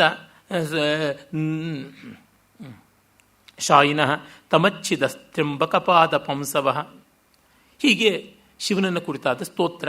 ಅದು ಹೀಗೆ ಕೇಳಿಸುತ್ತೆ ಚೆನ್ನಾಗಿ ಅಂತ. ಆದರೆ ಅವನದೇ ಪದ್ಯ ಇನ್ನೊಂದು ಅದು ಚೆನ್ನಾಗಿಲ್ಲ ಅಂತೇನೆ. ನಮಾಮಿ ಭರ್ವೋಶ್ಚರಣಾಂಬುಜದ್ವಯಂ ಸಶೇಖರೈರ್ಮೌಖರಿಭಿಃ ಕೃತಾರ್ಚನಂ ಸಮಸ್ತ ಸಾಮಂತ ಕಿರೀಟ ವೇದಿಕಾ ವಿಟಂಕ ಪೀಠೋಲ್ಲುಟಿತಾರುಣಾಂಗುಲಿ. ಇದು ಚೆನ್ನಾಗಿಲ್ಲ ಅಂತ. ಹಾಗೇನು ನನಗನ್ಸೋದಿಲ್ಲ. ಅವನು ಬಾಣಭಟ್ಟ ಆ ಆರಂಭದ ಪೀಠಿಕಾ ಪದ್ಯಗಳನ್ನು ತುಂಬ ಚೆನ್ನಾಗಿ ಬರೆದಿದ್ದಾನೆ. ಶೈಲಿ ಎಲ್ಲ ಚೆನ್ನಾಗಿದೆ. ದ್ವಿಜೇನ ತೇನಾಕ್ಷತ ಕಂಠ ಕೌಂಠಯ ಮಹಾಮನೋಮೋಹ ಮಲೀಮ ಸಂಧಯ ಅಲಬ್ಧ ವೈದಗ್ಧ್ಯ ವಿಲಾಸ ಮುಗ್ಧಯ ಧಿಯಾ ನಿಬದ್ಧೇಯ ಮತಿದ್ವಯೀ ಕಥಾ. ವಿಸರ್ಗವೇ ಇಲ್ಲ ಇಲ್ಲಿ, ತುಂಬ ಚೆನ್ನಾಗಿದೆ. ದ್ವಿಜೇನ ತೇನಾಕ್ಷತ ಕಂಠ ಕೌಂಠಯ ಮಹಾಮನೋಮೋಹ ಮಲೀಮ ಸಂಧಯ ಅಲಬ್ಧ ವೈದಗ್ಧ್ಯ ವಿಲಾಸ ಮುಗ್ಧಯ ಧಿಯಾ ನಿಬದ್ಧೇಯ ಮಪ್ತಿದ್ವಯೀ ಕಥಾ. ಸಮಾಸವೂ ಇದೆ, ವಿಸರ್ಗವೂ ಇಲ್ಲ, ಹಾಯಾಗಿದೆ, ಚೆನ್ನಾಗಿದೆ. ಕ್ಷೇಮೇಂದ್ರ ಚೆನ್ನಾಗಿದೆ ಅಂತ ಹೇಳೋ ಪದ್ಯಕ್ಕಿಂತ ಇದು ಚೆನ್ನಾಗಿದೆ ಅಂತ ನನ್ನ ಕಿವಿಗೆ ಅನಿಸುತ್ತೆ. ಅವನು ಯಾವುದೋ ಏನೋ ಅಂದುಕೊಂಡು ಬಿಟ್ಟಿದ್ದಾನೆ ಪಾಪ, ಅದರಂತೆ ಮಾಡಿಕೊಂಡಿದ್ದಾನೆ. ದ್ರುತ ವಿಲಂಬಿತವನ್ನು ಹಾಗೆ ಪ್ರಾರಂಭೆ ದ್ರುತ ವಿನ್ಯಾಸಂ ಪರ್ಯಂತೇಶು ವಿಲಂಬಿತಂ ವಿಚ್ಚಿತ್ಯ ಸರ್ವಪಾದಾನಾಂ ಭಾತಿ ದ್ರುತ ವಿಲಂಬಿತಂ ಅಂತ. ದ್ರುತ ವಿಲಂಬಿತ, ದ್ರುತ ಓಟ, ವಿಲಂಬಿತ ನಿಲುಗಡೆ, ಅಂದರೆ ತ್ವರಿತ ವಿಳಂಬಿತ ಆ ಗತಿ ಇರತಕ್ಕಂಥದ್ದು ದ್ರುತ ವಿಲಂಬಿತ. ಅದು ಹಾಗೆ ಅದರ ಛಂದೋಗತಿ, ಅದು ಹಾಗಿದ್ದರೆ ಚೆನ್ನ ಅಂತ. ಅದು ಹಾಗೇ ಇರೋದು, ಮತ್ತಿನ್ನೇನು ಹೇಳೋದು. ಅದರ ಲಕ್ಷಣವನ್ನು ಅವನು ಸ್ಪಷ್ಟೀಕರಿಸಿದ್ದಾನಷ್ಟೇ. ಕಮಲ ಪಲ್ಲವ ವಾರಿಕಣೋಪಮಂ ಕಿಮಿವ ಪಾಸಿ ಸದಾ ನಿಧನಂ ಧನಂ ಕಲಭ ಕರ್ಣ ಚಲಾಂಚಲ ಚಂಚಲಂ ಸ್ಥಿರತರಾಣಿಯ ಶಾಂಸಿನ ಜೀವಿತಂ. ಬಹಳ ಸೊಗಸಾಗಿರುವಂಥದ್ದು. ಇತರ ಕರ್ಮ ಫಲಾನಿಯ ದೃಚ್ಛಯ ವಿಲಿಖತಾನಿ ಸಹೇ ಚತುರಾನನ ಅರಸಿಕೇಶು ಕವಿತ್ವ ನಿವೇದನಂ ಶಿರಸಿ ಮಾಲಿಖ ಮಾಲಿಖ ಮಾಲಿಖ. ಯಾವ್ಯಾವ ಕರ್ಮವನ್ನಾದರೂ ಬರೆಯಪ್ಪ ವಿಧಾತ, ಸಹಿಸಿಕೊಂಡೇನು, ಆದರೆ ಅರಸಿಕರಿಗೆ ಕಲಾ ಸ್ವಾರಸ್ಯವನ್ನು ಹೇಳುವಂತಹ ಕಷ್ಟವನ್ನು ಕೊಡಬೇಡ ಕೊಡಬೇಡ ಕೊಡಬೇಡ, ಹಣೆಯಲ್ಲಿ ಬರಿಬೇಡ ಬರಿಬೇಡ ಬರಿಬೇಡ ಅಂತ ಕೇಳಿದ್ದು. ಅದೇ ಧೃತಹೀನವಾದಂಥದ್ದು ಅಂತ ಒಂದು ಸೂಕ್ಷ್ಮವನ್ನು ತೋರಿಸ್ತಾನೆ. ಧೃತಹೀನಂ ವಿಲಂಬಿತಂ ನಿಪತತಾಂ ಭ್ರಮತಾಂ ವಿನಿಮಜ್ಜತಾಂ ಪ್ರವಿಶತಾಂ ಪರಿವಾರಶತೈರದಃ ತನುಭೃತಾಂ ಭವಯೇಷ ಭವಾರ್ಣವೇ ಏವ ಭವಾರ್ಣವೇ ಭಯಮಯೇ ಭಗವಾನವಲಂಬನಂ. ಇಲ್ಲಿ 3 ಲಘುಗಳು ಒಂದೇ ಪದವಾಗೋಕ್ಕೆ ಬದಲಾಗಿ 3 ಲಘುವಿನ ಜೊತೆಗೆ ಒಂದು ಗುರುವು ಬಂದು ಆಗಿದೆ. ಇಲ್ಲಿ ಕಮಲ ಪಲ್ಲವ ವಾರಿ ಕಣೋಪಮಂ ಅಂತ ಮೊದಲಿದ್ರೆ ಕಿಮಿವ ಪಾಸಿ ಸದಾ ನಿಧನಂ ಧನಂ ಅಂತ ಬಂದರೆ ಇಲ್ಲಿ ನಿಪತತಾಂ ಭ್ರಮತಾಂ ವಿನಿಮಜ್ಜತಾಂ ಅಂತ ನಿಪತತಾಂ ಅಂತ 5 ಮಾತ್ರೆಗಳ 4 ಅಕ್ಷರಗಳ 3 ಲಘು ಒಂದು ಗುರುವಿನ ಪದ ಬಂದಿದೆ. ಅದು ಅಷ್ಟು ಇಷ್ಟ ಆಗೋಲ್ಲಂತ. ಆದರೆ ಪದಕ್ಕೆ ಛೇದ ಮಾಡಿಕೊಂಡು ಛಂದಸ್ಸನ್ನು ಓದಲ್ಲ. ಛಂದೋಗತಿಯನ್ನು ಹಿಡಿದು ಓದ್ತೀವಿ, ಪದವನ್ನು ಬಿಡಿಸಿ ಬಿಡಿಸಿ ಓದ್ತೀವಿ ಅಂದರೆ ಛಂದೋಗತಿ ಕಾಣಿಸೋದೇನೇ ಇಲ್ಲ. ಹೇ ಹೇ ಹೇ ರಂಬ ಕಿಂ ಅಂಬ ರೋದಿಷಿ ಕುತಃ ಕರ್ಣೌ ಲುಠತಿ ಅಗ್ನಿಭೂಹು ಹೀಗೆ ಓದಲ್ಲ. ಹೇ ಹೇ ರಂಬ ಕಿಮಂಬ ರೋದಿಷಿ ಕುತಃ ಕರ್ಣೌ ಲುಠತ್ಯಗ್ನಿಭೂಹು ಹೀಗೆ ಓದ್ತೀವಿ.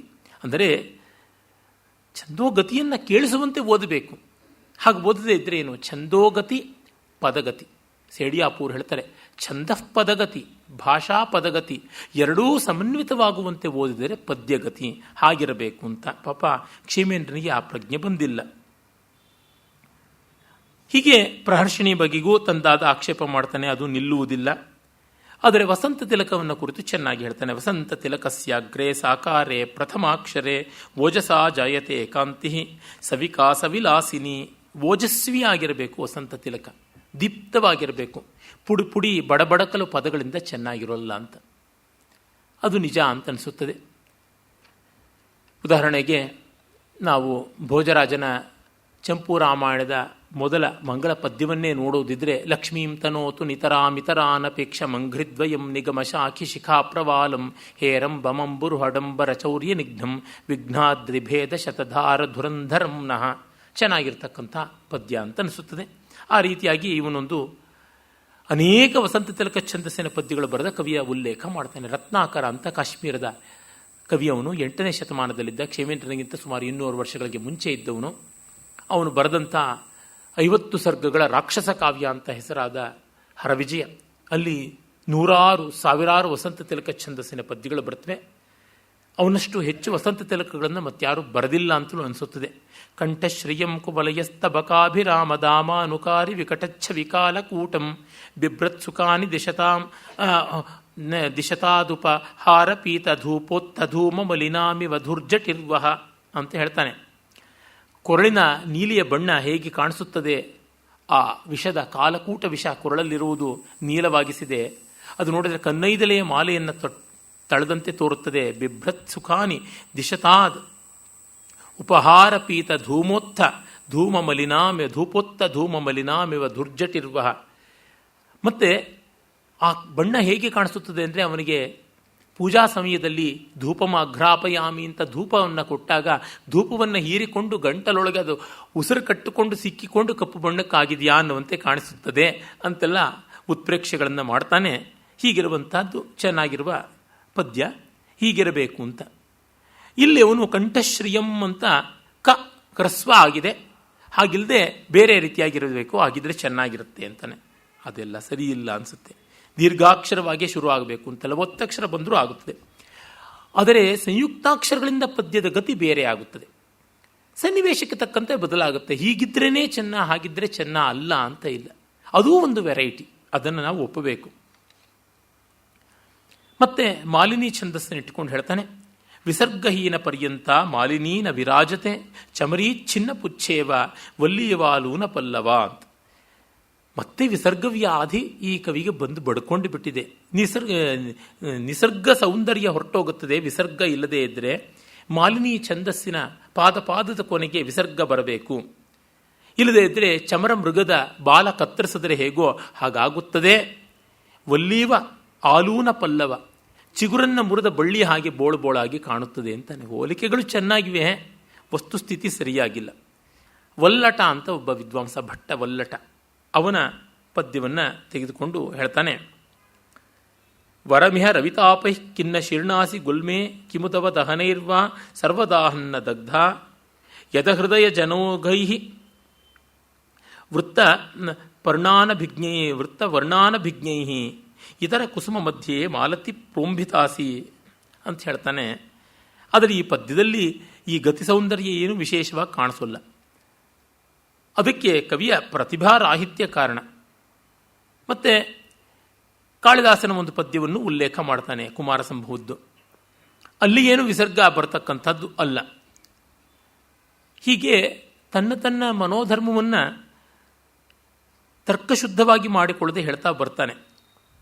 ಮಾಲಿನಿ ಬಗ್ಗೆ ತರತರಾವರಿಯಾದ ವಿಚಿತ್ರ ಅಭಿಪ್ರಾಯಗಳನ್ನು ಕೊಡ್ತಾನೆ. ದ್ವಿತೀಯಾರ್ಧೆ ಸಮಸ್ತಾಭ್ಯಾಂ ಪಾದಾಭ್ಯಾಂ ಮಾಲಿನೀವರ, ಪ್ರಥಮಾರ್ಧೆ ಸಮಸ್ತಾಭ್ಯಾಂ ಪಾದಾಭ್ಯಾಂ ಅವರಾಮತ ಅಂತ 4 ಸಾಲಿರುತ್ತೆ ಪದ್ಯದಲ್ಲಿ. 3 ಮತ್ತು 4ನೇ ಸಾಲುಗಳಲ್ಲಿ ಸಮಸ್ತ ಪದಗಳಿರಬೇಕು. ಮೊದಲು ಮತ್ತು 2ನೇ ಸಾಲುಗಳಲ್ಲಿ ಒಂದು ರೀತಿಯಾದ ಸಮಸ್ತ ಪದಗಳಿರಬೇಕು. ಹಾಗಿದ್ದರೆ ಚೆನ್ನ ಅಂತ. ಆ ಥರ ಏನಲ್ಲ, ಎಲ್ಲವೂ ಹೇಗೂ ಇರಬಹುದು. ಒಂದೊಂದಕ್ಕೆ ಒಂದೊಂದು ಬಗೆಯ ಸೌಂದರ್ಯ ಸ್ವಾರಸ್ಯ ಇರುತ್ತದೆ, ಅದನ್ನು ನಾವು ಮರೆಯುವಂತೆ ಇಲ್ಲ. ಇಷ್ಟನ್ನು ಹೇಳ್ಬೋದು. ಮಾಲಿನಿ ಛಂದಸ್ಸು 8 ಅಕ್ಷರದ ಯತಿ, ಆಮೇಲೆ ಮತ್ತೆ 7 ಅಕ್ಷರದ ಯತಿ ಬರುತ್ತದೆ. ಆಗ ಆ ಯತಿ ಸ್ಥಾನಗಳಲ್ಲಿ ಪ್ರಾಸ ಬಂದರೆ ಚೆನ್ನಾಗಿರುತ್ತದೆ. DVG ಅವರದೇ ಜೀವನ ಧರ್ಮಯೋಗದ ಒಂದು ಪದ್ಯದ ಅರ್ಥವನ್ನು ಜ್ಞಾಪಕ ಮಾಡಿಕೊಂಡ್ರೆ, ಭುವನ ಘಟಕುಲಾಲಂ ವಿಶ್ವಮಾಯಾ ವಿಜಾಲಂ ಭವರತ ಗತಿಕೀಲಂ. ಭುವನ ಘಟಕುಲಾಲಂ, ಈ ಜಗತ್ತೆಂಬ ಮಣ್ಣಿನ ಮಡಕೆಯನ್ನು ಮಾಡತಕ್ಕಂಥ ಕುಂಬಾರ. ವಿಶ್ವಮಾಯಾ ವಿಜಾಲಂ ಭವರಥ ಗತಿಕೀಲಂ ಕೃಷ್ಣ ಭಕ್ತಾನುಕೂಲಂ. ಅಲ್ಲಿ ಕೃಷ್ಣ ಭಕ್ತಾನುಕೂಲಂ ಭವರಥ ಗತಿಕೀಲಂ. ಭವರಥದ ಚಕ್ರವನ್ನು ನಡೆಸುವಲ್ಲಿ ಅವನು ಕೀಲ ಅಂತಂದರೆ ಲಾಕಿಂಗ್ ಕೀ ಅಂತಂತೀವಲ್ಲ, ಇರಿಸು ಕಡಾಣಿ ಅಂತ ಕರಿತೀವಿ, ಹಾಗಿರ್ತಕ್ಕಂಥವನು ಅಂತ. ಅಲ್ಲಿ ಭುವನ ಘಟಕುಲಾಲಂ ವಿಶ್ವಮಾಯಾ ವಿಜಾಲಂ ಭವರಥ ಗತಿಕೀಲಂ ಕೃಷ್ಣ ಭಕ್ತಾನುಕೂಲಂ ಅಂತ ಹೇಳುವಲ್ಲಿ ಆ ಕೀಲಂ ಕೂಲಂ ಹೀಗೆಲ್ಲ ತುಂಬ ಸೊಗಸಾಗಿ ಆ ಪ್ರಾಸ ಬಂದು ಮನಸ್ಸಿಗೆ ಮುಟ್ಟುವಂತೆ ನಿಲ್ಲುತ್ತದೆ. ಆ ರೀತಿಯಾದ ರಚನೆ ಚೆನ್ನ. ಆದರೆ ಎಲ್ಲ ಪದ್ಯವನ್ನು ಹಾಗೆ ಬರೆಯೋಕ್ಕಾಗೋಲ್ಲ. ಏನೋ ಸ್ತೋತ್ರಗಳನ್ನು ಬರಿಬೋದು, ವರ್ಣನೆಯನ್ನು ಬರಿಬೋದು. ಕಥಾನಕ ವಿಸ್ತಾರ ಇರುವಾಗ ಅರ್ಥ ಚಮತ್ಕಾರ ಮಾಡಬೇಕು ಅಂದರೆ ನನಮಯ ಯುತೇಯಂ ಮಾಲಿನಿ ಭೋಗಿಲೋಕೆ ಎನ್ನುವ ಲಕ್ಷಣ ಹಿಡ್ಕೊಂಡ್ರೆ ಸಾಕಾಗುತ್ತದೆ, ಹಾಗಿರುತ್ತದೆ. ಆಮೇಲೆ ಅವನು ಅಜ್ಞೋಪ್ಯಲಕ್ಷ್ಯಂ ಮಾಲಿನ್ಯಾಂ ವೀಣಯಾಮಿವ ವಿಸ್ವರಂ ಶ್ರುತ್ವೈ ಉದ್ವೇಗ ಮಾಯಾತಿ ವಾಚಾ ವಕ್ತುಂನ ವೇತ್ತಿ ತತ್ ಅಂತ ಹೇಳಿ ಚೆನ್ನಾಗಿ ಮಾಲಿನ್ಯ ಬರೀಬೇಕು, ಮಾಲಿನಿ ಛಂದಸ್ಸನ್ನು. ಇಲ್ಲದೇ ಇದ್ದರೆ ವೀಣಾವಾದನದ ಕಾಲದಲ್ಲಿ ಅಪಸ್ವರವನ್ನು ಗುರುತಿಸೋಕ್ಕೆ ಆಗದೆ ಏನೋ ಕಿವಿಗೆ ಹಿತವಾಗ್ತಾ ಇಲ್ಲ ಅನ್ನುವಂತೆ ಪಾಮರನಿಗೂ ಅನಿಸುತ್ತೆ. ಅದು ಅಪಸ್ವರ ಅನ್ನುವುದು ಎಲ್ಲಿ ಬಂದಿದೆ ಅಂತ ಗೊತ್ತಾಗೋಲ್ಲ, ಯಾವ ಅಪಸ್ವರ ಅಂತ. ಅರೆ ಏನೋ ಬಂದಿದೆ ಅಂತ ಆ ರೀತಿಯಾಗಿ ಆಗುತ್ತದೆ ಅಂತ ಒಳ್ಳೆ ದೃಷ್ಟಾಂತ ಕೊಡ್ತಾನೆ. ಈ ಕಾವ್ಯ ಚೆನ್ನಾಗಿದೆ, ಶಾಸ್ತ್ರ ಸರಿಯಾಗಿಲ್ಲ ಅಷ್ಟೇ. ಗುರುಲಘ್ವಾದಿ ನಿಯಮಾತ್ ಅವಿಭ್ರಷ್ಟೇಪಿ ಲಕ್ಷಣಾತ್ ದೋಷಸ್ತ್ವದ್ ಉಪಗತ್ಯೇತ್ರ ಶ್ರೋತ್ರಗ್ರಾಹ್ಯೋಸ್ತಿ ವಿಸ್ವರ ಅಂತ ಹೇಳ್ಬಿಟ್ಟು ಮತ್ತು ಒಂದು ಪದ್ಯವನ್ನು ಬರೀತಾನೆ. ಕಿವಿಗೆ ಕೇಳುವ ರೀತಿ ಬಹಳ ಮುಖ್ಯ ಅಂತ. ಅದು ತುಂಬ ಕರೆಕ್ಟಾಗಿದೆ, ತುಂಬ ಸರಿಯಾಗಿದೆ. ನೀವು ಗುರುರಘುಗಳ ಹೇಗೆ ಮಾಡಿಕೊಂಡಿದ್ರೂ ಕಿವಿಗೆ ಹಿತವಾಗಬೇಕು ಅಂತ. ಹಾಗಾಗಿ ಮಾಲಿನಿಯಲ್ಲಿ ಎಷ್ಟೋ ಬಾರಿ ಮೊದಲ ಅರ್ಧದಲ್ಲಿ ಅಂದರೆ 6 ಲಘು ಮತ್ತು 2 ಗುರು ಬರುವಲ್ಲಿ ಆ 2 ಗುರುವಿಗೆ ಬದಲಾಗಿ ಒಂದು ಗುರುವನ್ನು 2 ಲಘು ಮಾಡಿಕೊಂಡ್ರೂ ಅದೊಂದು ಛಂದಸ್ಸಿನಂತೆ ಚೆನ್ನಾಗಿರ್ತದೆ. ಉದಾಹರಣೆಗೆ ಭುವನ ಘಟ ಕುಲಾಲಂ ಅಂತನ್ನೊಳಗೆ ಭುವನ ಘಟ ಕುಲಾಲಂ ಅನ್ನೋದೊಳಗೆ ಲಾ ಅನ್ನೋದನ್ನು ಲಘು ಮಾಡಿಕೊಂಡ್ರೂ ಚೆನ್ನಾಗಿರ್ತದೆ. ಅಥವಾ ಭುವನ ಅನ್ನೋದೊಳಗೆ ಭುವ ಅನ್ನೋದನ್ನು ಲೋಕ ಘಟ ಕುಲಾಲಂ ಅಂತ ಮಾಡಿಕೊಂಡು ಒಂದು ಛಂದಸ್ಸಿಗೊಂದು ಹಿತ ಬರ್ತದೆ, ಅದು ಇನ್ನೊಂದು ಛಂದಸ್ಸಾಗುತ್ತದೆ. ಹೀಗೆ ಗುರುಲಘು ಕ್ರಮ ಯಾವ್ಯಾವ ರೀತಿಯಲ್ಲೂ ಮಾಡ್ಕೋಬೋದು. ಶ್ರುತಿ ಕಟುತ್ವ ಇರಬಾರದು, ಯತಿ ನಿಯಮವನ್ನು ಪಾಲಿಸಬೇಕು ಅಂತ ಗೊತ್ತಾಗುತ್ತದೆ. ಆಮೇಲೆ ಹಲವು ಉದಾಹರಣೆಗಳನ್ನು ಅದಕ್ಕೆ ಕೊಡ್ತಾನೆ. ಮತ್ತು ಪೃಥ್ವಿ ಅನ್ನೋ ಛಂದಸ್ಸು 17 ಅಕ್ಷರದ ಛಂದಸ್ಸು ತುಂಬ ಚೆನ್ನಾಗಿದೆ. ಆ ಛಂದಸ್ಸನ್ನು ಕುರಿತು ಅವನು ಹೇಳ್ತಾನೆ, ಅಸಮಾಸೈ ಪದೈರ್ಭಾತಿ ಪೃಥ್ವಿ ಪೃಥ್ವಿ ಪೃಥಕ್ ಸ್ಥಿತೈ ಸಮಾಸ ಗ್ರಂಥಿಭಿಸ್ಸೈವ ಯಾತಿ ಸಂಕೋಚ ಖರ್ವತಾಂ. ಅಸಮಸ್ತ ಪದ ಬಿಡಿ ಪದಗಳಿದ್ದಾಗ ಪೃಥ್ವಿ ವಿಶಾಲವಾಗಿರುತ್ತೆ, ದೊಡ್ಡ ಸಮಾಸ ಮಾಡಿದ್ರೆ ಸಂಕೋಚ ಆಗಿಬಿಡುತ್ತೆ, ಚೆನ್ನಾಗಿರೋಲ್ಲ ಅಂತ. ಅದೇನು ಹಾಗನ್ಸಲ್ಲ. ವಿಶಾಲ ವಿಷಯಾಟವೀ ವಲಯಲಗ್ನದಾವಾನಲ ಪ್ರಸತ್ವರ ಶಿಖಾವಲಿ ವಿಕಲಿತಂ ಮದೀಯಂ ಮನಃ. ಜಗನ್ನಾಥ ಪಂಡಿತನ ಪದ್ಯದ ಪೂರ್ವಾರ್ಧ ವಿಶಾಲ ವಿಷಯಾಟವೀ ವಲಯಲಗ್ನ ದಾವಾನಲ ಪ್ರಸತ್ವರ ಶಿಖಾವಲಿ ವಿಕಲಿತಂ ಅಂತನ್ನುವವರೆಗೂ ಒಂದೇ ಸಮಾಸ. ಮದೀಯಂ ಮನಃ ಅದು 3 ಅಕ್ಷರದ ಒಂದು ಪದ ಮತ್ತು 2 ಅಕ್ಷರದ ಒಂದು ಪದ. ಹೀಗೆ 17 + 12 ಅಕ್ಷರ ಒಂದೇ ಸಮಾಸ. ಅದಾದ ಮೇಲೆ ಬರತಕ್ಕಂತಹ ಈ 3 ಮತ್ತು 2 ಇನ್ನು 5 ಅಕ್ಷರಗಳು ಮಾತ್ರ ಬೇರೆ ಪದಗಳಾಗಿ ಮಾಡಿದ್ದಾನೆ. ಅಮಂದ ಮಿಲದಿಂದಿರೆ ನಿಖಿಲ ಮಾಧುರಿ ಮಂದಿರೆ ಮುಕುಂದ ಮುಖಚಂದಿರೆ ಚಿರಮಿದಂ ಚಕೋರಾಯತಾಂ ಸ್ಮೃತಾಪಿ ತರುಣಾತಪಂ ಕರುಣಯಾ ಹರಂತಿ ನೃಣಾಂ ಅಭಂಗುರ ತನುತ್ವಿಷಾಂ ವಲಯಿತಾಶತೈರ್ವಿದ್ಯುತಾಂ ಕಲಿಂದಗಿರಿ ನಂದಿನಿ ತಟಸುರದ್ರುಮಾಲಂಬಿನಿ ಮದೀಯತ್ ಮತಿಚುಂಬಿನಿ ಭವತು ಕಾಪಿ ಕಾದಂಬಿನಿ. ಸೊಗಸಾಗಿದೆ. ಜಗನ್ನಾಥ ಪಂಡಿತರಾಜ 17ನೇ ಶತಮಾನದಲ್ಲಿದ್ದ. ಅವನಿಗೇನಾದರೂ ಕ್ಷೇಮೇಂದ್ರ ಹೀಗೆ ಆಕ್ಷೇಪ ಮಾಡಿದ್ದು ಗೊತ್ತಿದ್ದಿದ್ರೆ ರಸಗಂಗಾಧರದಲ್ಲಿ ಅವನನ್ನು ಎಳಕೊಂಡು ಬಂದು ಅದ್ದಿ ಮುಳುಗಿಸಿ ತದುಕಿ ಪದುಕಿ ಏನೆಲ್ಲ ಮಾಡಿಬಿಡ್ತಿದ್ನೋ ಗೊತ್ತಿಲ್ಲ. ಇಬ್ಬರನ್ನು ಮುಖಾಮುಖಿ ಮಾಡಿದ್ದಿದ್ರೆ ಔರಂಗಜೇಬನ ಕೈನಲ್ಲಿ ಕೊಲಸೇ ಬಿಡ್ತಾ ಇದ್ದ ಅನಿಸುತ್ತೆ ಕ್ಷೇಮೇಂದ್ರನ. ಏನೋ ಹಿಂದೂ ಮುಸ್ಲಿಂ ರಾಯಟ್ಸಲ್ಲಿ ಅಂತ ಅನಿಸುತ್ತದೆ. ಆ ಮಟ್ಟದ ಜಿದ್ದುಗಾರ ಜಗನ್ನಾಥ. ಪಾಪ ಪರಮಸಾತ್ವಿಕರಾದ ಅಪ್ಪೈ ದೀಕ್ಷರನ್ನೇ ಬಿಡದೆ ಅಷ್ಟಮಶನಿ ಥರ ಕಾಡ್ತಾನೆ. ಇರಲಿ. ಆಮೇಲೆ ಮತ್ತೆ ನೋಡಿ, ಒಂದು ಪುಟ ತಿರುಗಿಸಿದ ತಕ್ಷಣ ಅದರ ಮೇಲೆ ತಾನು ಆಡಿದ್ದೇ ಬೇರೊಂಥರ ಆಡ್ತಾನೆ. ಪೃಥ್ವಿ ಸಾಕಾರ ಗಂಭೀರೈ ಓಜಸ್ಸರ್ಜಿಭಿರಕ್ಷರೈ ಸಮಾಸ ಗ್ರಂಥಿಯುಕ್ತಾಪಿ ಯಾತಿ ಪ್ರತ್ಯುತ ದೀರ್ಘತಾಂ. ಸಮಾಸಗಳು ಜೋರಾಗಿದ್ದಾಗಲೂ ಪೃಥ್ವಿ ಚೆನ್ನಾಗಿ ಕೇಳಿಸ್ಬಿಡುತ್ತೆ ಅಂತ ಅದಕ್ಕೆ ಭಟ್ಟನಾಯಕನ ಪದ್ಯದ ಉದಾಹರಣೆ ಕೊಡ್ತಾನೆ. ಮಹಾಪ್ರಳಯ ಮಾರುತ ಕ್ಷುಭಿತ ಪುಷ್ಕರಾವರ್ತಕ ಪ್ರಚಂಡ ಘನ ಗರ್ಜಿತ ಪ್ರತಿರುತಾನುಕಾರಿ ಕಾರಿ ಮುಹು ರವಶ್ರವಣ ಭೈರವ ಸ್ಥಗಿತ ರೋದಸಿ ಕಂದರ ಕುತೋದ್ಯ ಸಮರೋಧದೇ ಅಯಮಪೂರ್ವ ಅಯಮಭೂತಪೂರ್ವ ಶ್ರುತಃ. ಅಲ್ಲಿ ಚೆನ್ನಾಗಿದೆ ಅಂತಾನೆ. ಅದೇ ನಾನು ಹೇಳಿದ್ದು, ಇನ್ನೇನು ಉರ್ದೂನಲ್ಲಿ ಹೇಳಿದ್ನಿಯೇ. ಇದಕ್ಕಿಂತಲೂ ಚೆನ್ನಾಗಿರುವ ಪಂಡಿತರಾಜನ ಪದ್ಯವನ್ನು ಹೇಳಿದೆ. ಇರಲಿ. ತ್ವರಾತರಲ ವಿಚ್ಛೇದೈರ್ ವಿಭಾತಿ ಹರಣೀಪದೈ ಮಂಥರೈರ್ ಗ್ರಂಥಿಬದ್ಧೇವ ಯಾತಿ ವಿಸ್ಪಂದ ಸಂಗತಾಂ ಅಂತ ಹರಣಿ ಛಂದಸ್ಸು. ತ್ವರಾತರಲ ವಿಚ್ಛೇದೈ, ತ್ವರೆಯಿಂದ ಚಂಚಲತೆಯಿಂದ ನೆಗೆದು ಛೇದ ಮಾಡಿಕೊಂಡು ಹೋಗುವಂಥ ಪದಗಳಿಂದ ಇರಬೇಕು. ತುಂಬ ತುಂಬ ಸಮಾಸ ಇರಬಾರ್ದು ಅಂತಾನೆ. ಪರವಾಗಿಲ್ಲ, ಆ ಥರ ಆಗುತ್ತೆ. ತನುಧನಹರ ಕ್ರೂರಸ್ತೇನೋತ್ಕಟಾಂ ವಿಕಟಾಟವೀಂ ತರತಿ ಸರಸಾ ಶೌರ್ಯೋತ್ಸೇಕಾತ್ ಸ್ವಸಾರ್ಥವಶಾಜ್ಜನಃ ಪುರ ವರವಧೂಲೀಲಾವಲ್ಗತ್ ಕಟಕ್ಷ ಬಲಾಕುಲೆ ನಗರ ನಿಕಟೆ ಪಂಥ ಸ್ಫುಟಂ ದುರತಿಕ್ರಮ ಅಂತ. ಇಲ್ಲಿ ಪುರವರ ವಧೂಲೀಲಾವಲ್ಗತ್ ಕಟಕ್ಷ ಬಲಾಕುಲೆ ಅಷ್ಟು ಸಮಾಸವೇ. ಅವನು ಹೇಳೋದಕ್ಕೆ ಅವನೇ ವಿರೋಧ.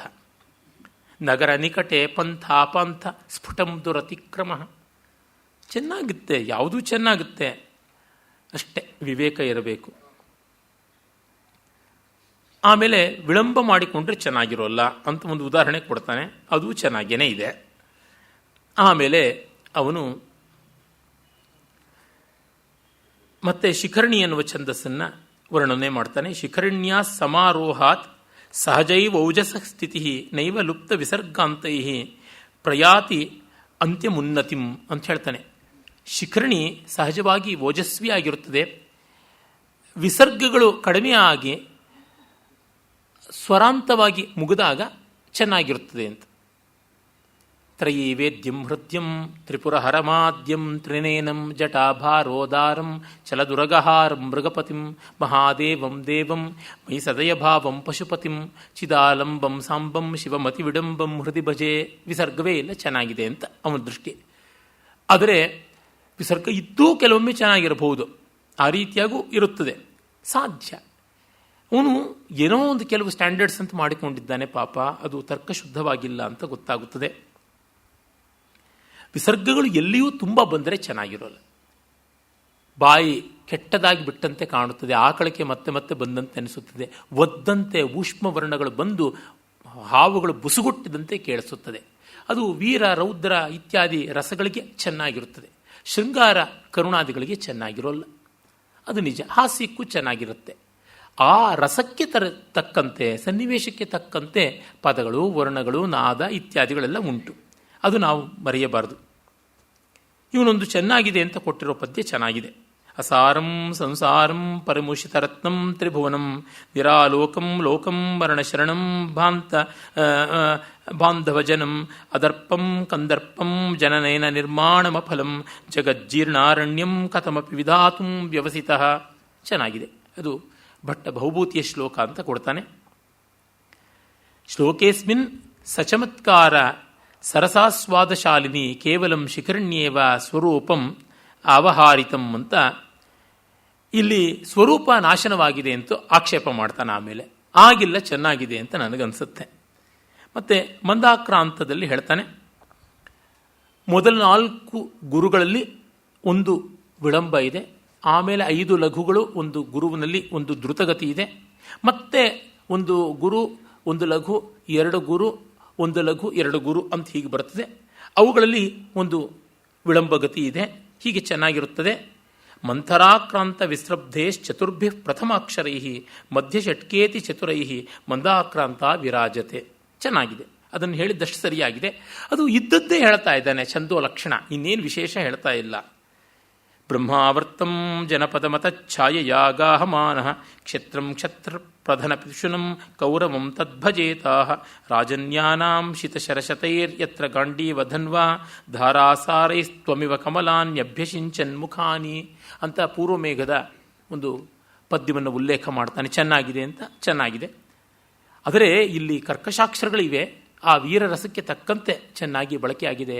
ಅರ್ಜುನ ಯುದ್ಧ ಮಾಡುವಾಗ ಹೇಗೆ ಕ್ಷತ್ರಿಯರ ಕೊರಳುಗಳಿಂದ ಬಾಣಗಳಿಂದ ಕತ್ತರಿಸ್ತಾ ಇದ್ದನೋ, ಇಲ್ಲೇ ಮೋಡವೇ ನೀನು ನಿನ್ನ ಬಿರುಸಾದ ಮಳೆ ಹನಿಗಳಿಂದ ಅರಳಿದ ತಾವರೆಗಳ ದಳದಳಗಳನ್ನು ಉದುರಿಸ್ತಾ ಬರ್ತೀಯ. ಆ ರೀತಿಯಾದ ಯುದ್ಧ ಎಲ್ಲಿ ನಡೆಯಿತು? ಕುರುಕ್ಷೇತ್ರ, ಬ್ರಹ್ಮಾವರ್ತ ಅನ್ನುವ ಜಾಗ, ಸರಸ್ವತಿ ದೃಶದ್ವತಿ ನದಿಗಳ ಮಧ್ಯದ ಜಾಗ, ಅಲ್ಲಿಗೆ ನೀನು ಹೋಗು ಅಂತ ಹೇಳ್ತಾನೆ. ಆ ಪದ್ಯ ಅಲ್ಲಿ ಹಾಗೆ ಬರುತ್ತದೆ. ಆಮೇಲೆ ಅವನು ಶಾರ್ದೂಲ ವಿಕ್ರೀಡಿತವನ್ನು ಕುರಿತು ಹೇಳ್ತಾನೆ. ಸಾಕಾರಾದ್ಯಕ್ಷರೈ ಪಾದಪರ್ಯಂತೈ ಸವಿಸರ್ಗಕೈ ಶಾರ್ದೂಲ ಕ್ರೀಡಿತಂ ಧತ್ತೆ ತೇಜೋ ಜೀವಿತ ಮೂರ್ಜಿತಂ ಅಂತ ಹೇಳ್ತಾನೆ. ಆಕಾರ ದೀರ್ಘಾಕ್ಷರಗಳಿದ್ದಾಗ ಚೆನ್ನಾಗಿರುತ್ತೆ ಅಂತ.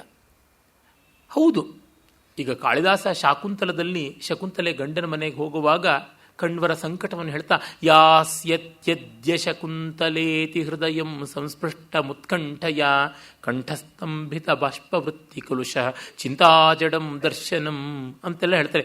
ಯಾಸ್ಯತ್ಯದ್ಯ ಅಂತ ಹೇಳಿಬೋದು, ಯಾ ಅಂತ. ಹಾಗಲ್ಲದೆ ತುಂಗತ್ವಂಗ ತರಂಗ ಭಂಗ, ಅದು ತುಂಗ್ ಅಂತ ಹೇಳೋಕ್ಕಾಗೋಲ್ಲ, ತುಂಗತ್ವಂಗ ತರಂಗ ಭಂಗ ಅಂತನ್ನೋದು ಹಾಗೇನೆ. ದೊರ್ದಂಡದ್ವಯ ದೋರ್ ಅಂತ ಅನ್ನೋಕ್ಕಾಗಲ್ಲ. ದೊರ್ದಂಡದ್ವಯ ಕುಂಡಲೀಕೃತಲ ಸತ್ಕೋದಂಡ ಚಂಡಾಂಶುಗ ಧ್ವಸ್ತೋದ ಧ್ವಸ್ ಅಂತೆಲ್ಲ ಹಿಸ್ ಮಾಡೋಕ್ಕಾಗೋಲ್ಲ. ಹೀಗೆ ಒಂದು ದೀರ್ಘಾಕ್ಷರ ಬಂದಾಗ ಒಂದು ಸೊಗಸಿದೆ, ಆದರೆ ಸಂಯುಕ್ತಾಕ್ಷರದಲ್ಲಿ ಅದರದೇ ಆದಂಥ ಸೊಗಸಿದೆ, ಅದನ್ನು ನಾವು ಮರಿಬಾರ್ದು. ಈಗ ಮಾತರ್ಮೇದಿನಿ ತಾತ ಮಾರುತ ಸಖೇ ತೇಜ ಸುಬಂಧೋ ಜಲ ಭ್ರಾತರ್ವ್ಯೋಮ ನಿಬದ್ಧ ಏಷ ಭವತಾಂ ಅಂತ್ಯಪ್ರಣಾಮ ಅಂಜಲಿ ಅನ್ನುವಲ್ಲಿ ಒಂದು ದೀರ್ಘ ಇದ್ದಾಗ ಚೆನ್ನಾದರೆ ಅದನ್ನು ದೀರ್ಘವನ್ನು ಎಣೆಮೀರಿ ಗುರುವಿಗಿಂತ ಹೆಚ್ಚಾಗಿ ಪ್ಲುತವಾಗಿ ಮಾಡಿದ್ರೆ ಛಂದಸ್ಸು ನೆಗೆದು ಬೀಳುತ್ತೆ. ಮಾತರ್ಮೇದಿನಿ ತಾತ ಮಾರುತ ಅಂದರೆ ಕೂಡಿಯಾಟ್ಟಂನವ್ರು ಕೂಗದಂಗಿರುತ್ತೆ. ಅದು ಕೇರಳದವರಿಗೆ ಸರಿಯಾಗುತ್ತದೆ. ಅಲ್ಲಿ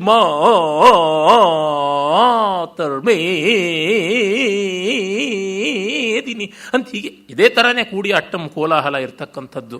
ಅದಕ್ಕೆ ಯಾವತ್ತು ಸಾವು ಬರುತ್ತೋ ಗೊತ್ತಿಲ್ಲ. ಅಂದರೆ ಛಂದೋಗತಿ ಸೌಂದರ್ಯ ಏನು ಇಲ್ಲದೆ ಎಲ್ಲೂ ಯಾವುದು ಎಷ್ಟು ಎಳೆಯಬಹುದು ಅಂತಂದರೆ ಎಲ್ಲಿಗೆ ಹೋಗುತ್ತದೆ? ಒಂದು ಮಾತ್ರೆ ಲಘು, ಎರಡು ಮಾತ್ರೆ ಗುರು. ಆ ಪ್ರಮಾಣ ಇಲ್ಲದೆ ಇದ್ದರೆ ಛಂದೋಗತಿ ಸೌಂದರ್ಯ ಕಾಣೋಲ್ಲ. ಇದೊಂದು ಕಾಮನ್ ಸೆನ್ಸು. ಅದನ್ನು ಬಿಟ್ಟರೆ ಗತಿ ಏನಾಗುತ್ತದೆ? ಹೀಗೆ ಪಾಪ ಏನೋ ಹೇಳಿಬಿಡ್ತಾನೆ. ಅದಕ್ಕೆ ಟಿಪ್ಪಣಿ ಬರ್ಕೊಂಡು ಓಕೆ ಟು ಅನ್ ಎಕ್ಸ್ಟೆಂಟ್ ಅದು ಹಾಗೆ ಸರಿಯಾಗಿರ್ತದೆ. As the span of the meter is felt, but the employment of dirghakshara, especially akara, can not always be done in any occasion. ಎಲ್ಲ ಅಕೇಶನ್ಸಲ್ಲೂ ಮಾಡೋಕ್ಕಾಗಲ್ಲ.